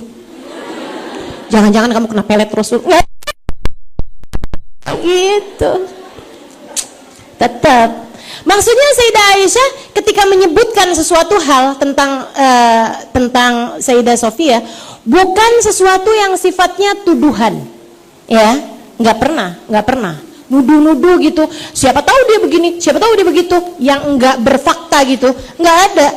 Atau mengatakan sesuatu khilaful waqi', yang nggak sesuai sama kenyataannya. Jelek kok Rasul, apaannya? Wah, hitam keriting apa segala macam. Misalnya gitu. Enggak. Keriting nggak cakep ya. Cuman misalnya di Arab itu al-bayad nisful jamal. Putih itu setengah dari bagian cantik. Gitu. Meskipun di barat lain lagi. Di barat tuh tingkat kecantikan itu kan erat kaitannya sama selera ini ya. Ini bicara selera ya. Bicara selera gitu. Bicara selera itu al-bayad nisful jamal buat orang Arab. Nah, Nabi Muhammad, Sayyidah Aisyah tuh enggak mengatakan sesuatu hal yang khilaful waqi', yang enggak sesuai sama fakta. Misalnya kayak jelek kok Rasul, coba dilihatin Rasul. Hidungnya tuh kayak enggak simetris gitu. Enggak gitu. Sekalian, ketika beliau menyatakan kecemburuannya, Sayyidah Aisyah tetap bertakwa, menyampaikan sesuatu sesuai fakta. Bagaimanapun, bukankah dia aslinya sebelum engkau menikahinya adalah seorang Yahudiyah bintul Yahud, adalah seorang perempuan Yahudi, anak seorang laki-laki yang Yahudi, gitu. Kan masih tetap elegan, cemburu tapi elegan. Nggak pakai bohong, nggak pakai nuduh. Begitu jelas? Teman-teman sekalian yang saya muliakan, dan Nabi Muhammad mendidik Sayyidah Aisyah. Kalau sampai agak keluar, didikan Nabi Muhammad keras, teman-teman sekalian. Didikan Nabi Muhammad keras. Karena memang Nabi Muhammad sebagai ustazah, Nabi Muhammad mendidiknya dengan sangat keras. Pernah satu hari Nabi Muhammad nih lagi barengan sama Sayyidah Aisyah, ya, lagi barengan sama Sayyidah Aisyah. Ketika datang Sayyidah Sofiyah pengen ngomong sesuatu sama Nabi Muhammad yang kayaknya memang urgent gitu ya. Dan Sayyidah Sofiyah itu juga perempuan yang sangat beradab, enggak sengaja cari-cari gitu. Ini Nabi lagi barengan sama Sayyidah Aisyah nih, saya gangguin dah. Enggak gitu. Semua istri-istrinya Nabi itu perempuan-perempuan takwa, teman-teman. Ya, makanya kalau ada yang berani ngomong sesuatu hal tentang istrinya Nabi Muhammad, saya cuma bilang aja gitu, yang dipilih bukan ente. Yang dipilih jadi istrinya Nabi mereka. Karena Allah lihat betapa sangat mulianya mereka, layak bersanding dengan seorang paling mulia di mata Allah. Bukan kamu yang dipilih.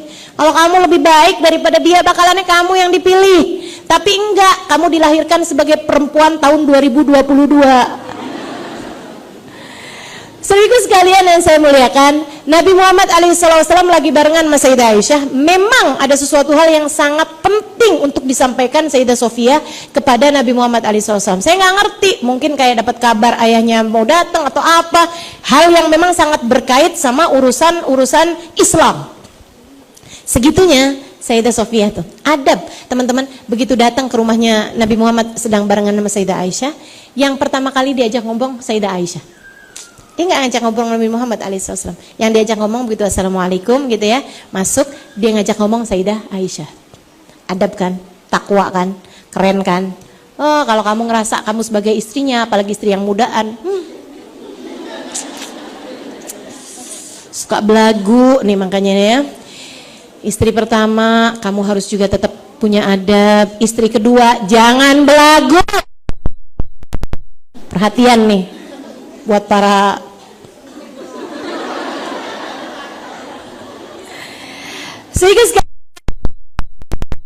dia langsung ngomong sama Sayyidah Aisyah. Aisyah, mohon maaf, saya ada kepentingan yang sangat mendesak dengan Nabi Muhammad.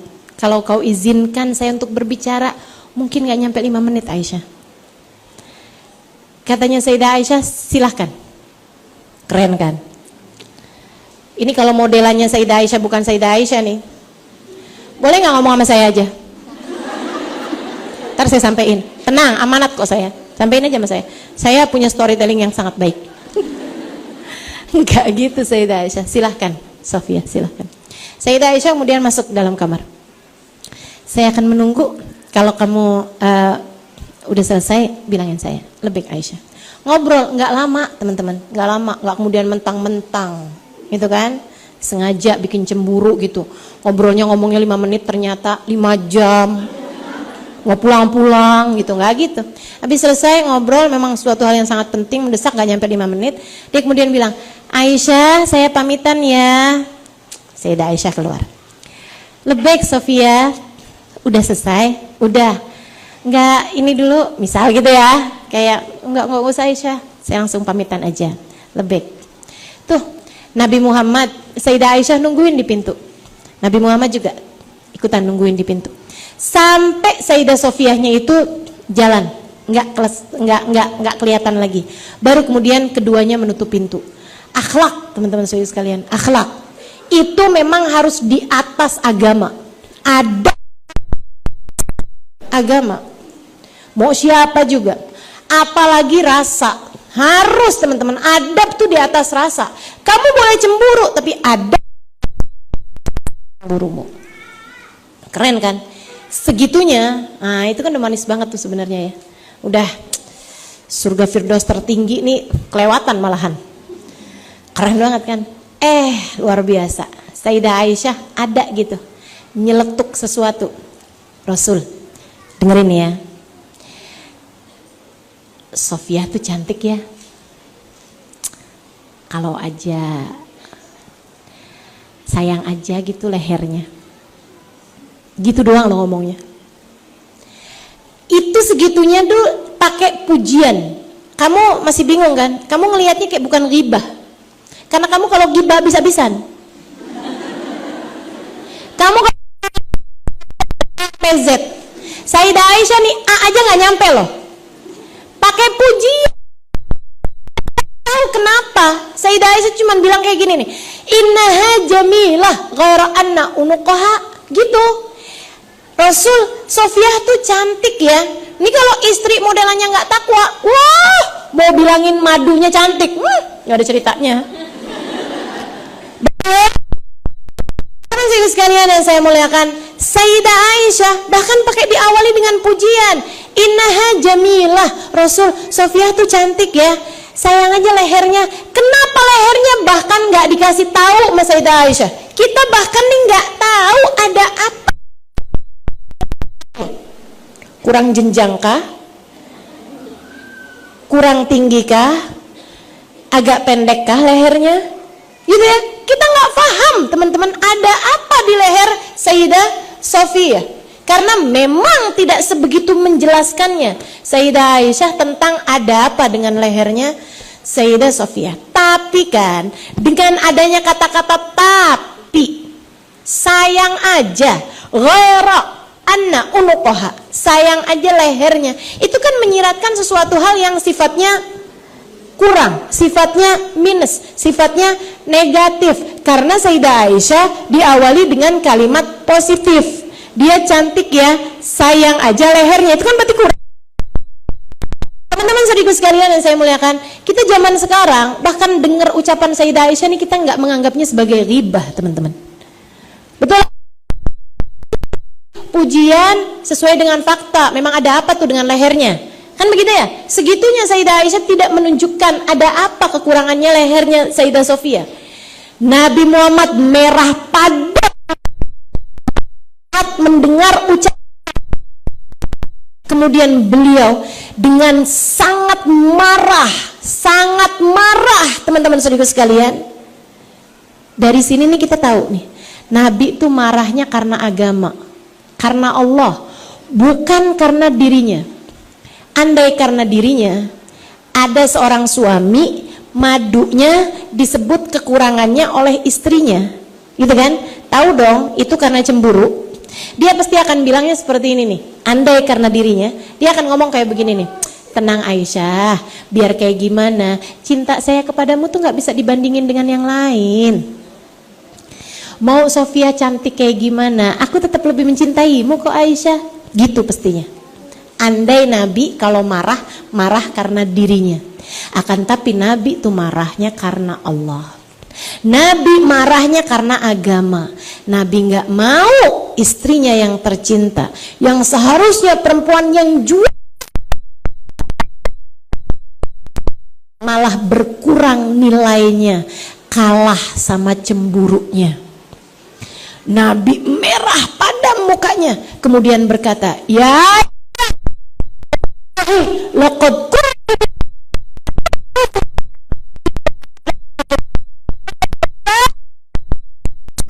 berkata dengan satu ucapan, kelautan akan mengubah bau lantai menjadi bau, mengubah bau lautan menjadi bau bangkai.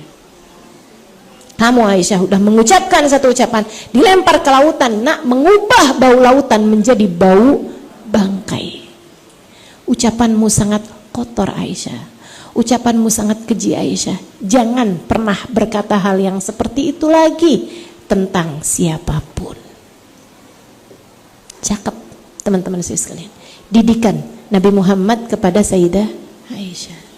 Jadi kamu kalau mau ngomongin kejelekan-kejelekan orang, ingetin betapa busuknya kalimatmu itu, betapa buruknya kalimatmu itu.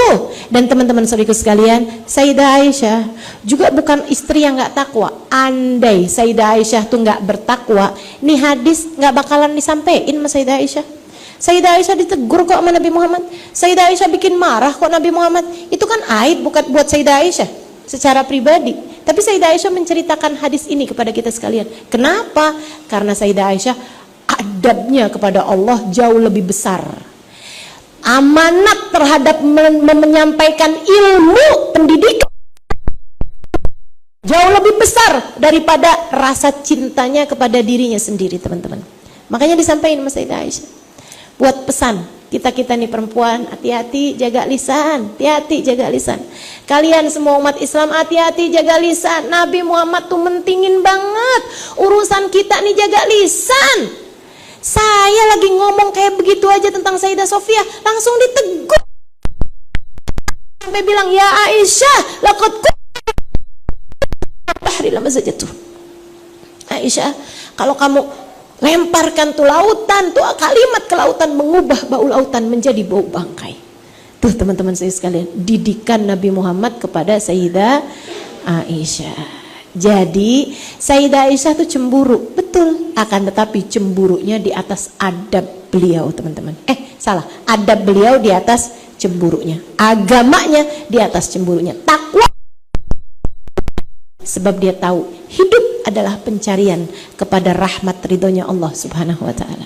Dan hanya hamba-hamba Allah berkelas yang mampu melewati ujian-ujian besar dalam kehidupannya dengan cara-cara yang terbaik. Nabi Muhammad menikah lagi, itu ujian tentu saja buat Sayyidah Aisyah. Tapi kita sudah tahu bagaimana Sayyidah Aisyah mampu melewati semuanya dengan cara yang paling anggun, dengan cara yang paling elegan, dengan cara yang paling bertakwa, sehingga menjadikan Sayyidah Aisyah mendapati gelar yang sebegitu indahnya. Dia adalah perempuan yang paling tercinta di hati Nabi besar Muhammad sallallahu alaihi wa ala alihi wa sahbihi wasallam. Teman-teman, beradablah kepada Sayyidah Aisyah. Kalau kamu udah dengar orang ngomong gak baik tentang Sayyidah Aisyah, jangan percaya dan tinggalin orang itu. Dia telah berani berkata sesuatu yang gak baik tentang seorang perempuan yang paling tercinta di hadapan Nabi Muhammad SAW. Kamu kalau berani ngejelek-jelekin orang yang paling dicinta di hadapan seseorang, bisakah kamu punya muka untuk menghadapi kekasihnya? Kamu jangan ngaku-ngaku cinta sama Nabi Muhammad, tapi kamu berani ngomong sesuatu yang jelek tentang Sayyidah Aisyah. Ntar takutnya di akhirat nanti kamu bermasalah nih sama kekasihnya Sayyidah Aisyah. Siapa kekasihnya? Rasulullah sallallahu alaihi wasallam. Beradablah kepadanya, sering-seringlah sambungkan hati kepadanya, kirimkan Fatihah kepadanya, terutama buatmu yang ingin menjadi seorang perempuan yang pandai, buatmu yang ingin anakmu menjadi seorang yang pandai seperti Sayyidah Aisyah, maka banyak-banyaklah mendekat kepada beliau. Radhiyallahu taala anha wa ardaha ala hadhihi niyyah wa bi kulli niyatin salihah. Semoga semuanya sambungin hati sama Sayyidah Aisyah ala hadhihi niyyah wa ila hadratin Nabi. Al-Fatihah. Bismillahirrahmanirrahim. Alhamdulillahirabbil alamin arrahmanirrahim maliki yaumiddin. Iyyaka na'budu wa iyyaka nasta'in. Ihdinas siratal mustaqim. Siratal ladzina an'amta 'alaihim ghairil maghdubi 'alaihim waladdallin. Amin. Taqabbalallahu minna wa minkum taqabbal ya karim. Kita baca suratul Fatihah, kita khususkan untuk Sayyidah Aisyah. Semoga ilmu kita pada hari ini menjadi ilmu yang bermanfaat, dan semoga kita semuanya nih yang hadir di tempat ini bisa menjadi perempuan-perempuan salehah. Jadi murid-murid Sayyidah Aisyah insyaallah. Jadi orang-orang yang bisa membahagiakan hati Nabi Muhammad, membuat ridha Allah Subhanahu wa taala, dan juga menjadi calon-calon penghuni surga Allah Subhanahu wa taala insyaallah. Ala hadhihi niyyah, al-Fatihah biniyati, al-Fatihah ila ruhi Sayyidah Aisyah binti Abi Bakar, Allah yaghfir laha wa yarhamha wa ya'li darajatiha fil jannah wa yanfa'una barakatiha wa asrariha wa anwariha wa ulumiha wa nafahatiha fid din wa dunya wal akhirah. Al-Fatihah. Bismillahirrahmanirrahim. Alhamdulillahirabbil alamin. Iyyaka na'budu wa iyyaka nasta'in. Ihdinas siratal mustaqim. Siratal ladzina an'amta 'alaihim ghairil maghdubi 'alaihim waladdallin. Amin. Taqabbalallahu minna wa minkum. Taqabbal ya karim.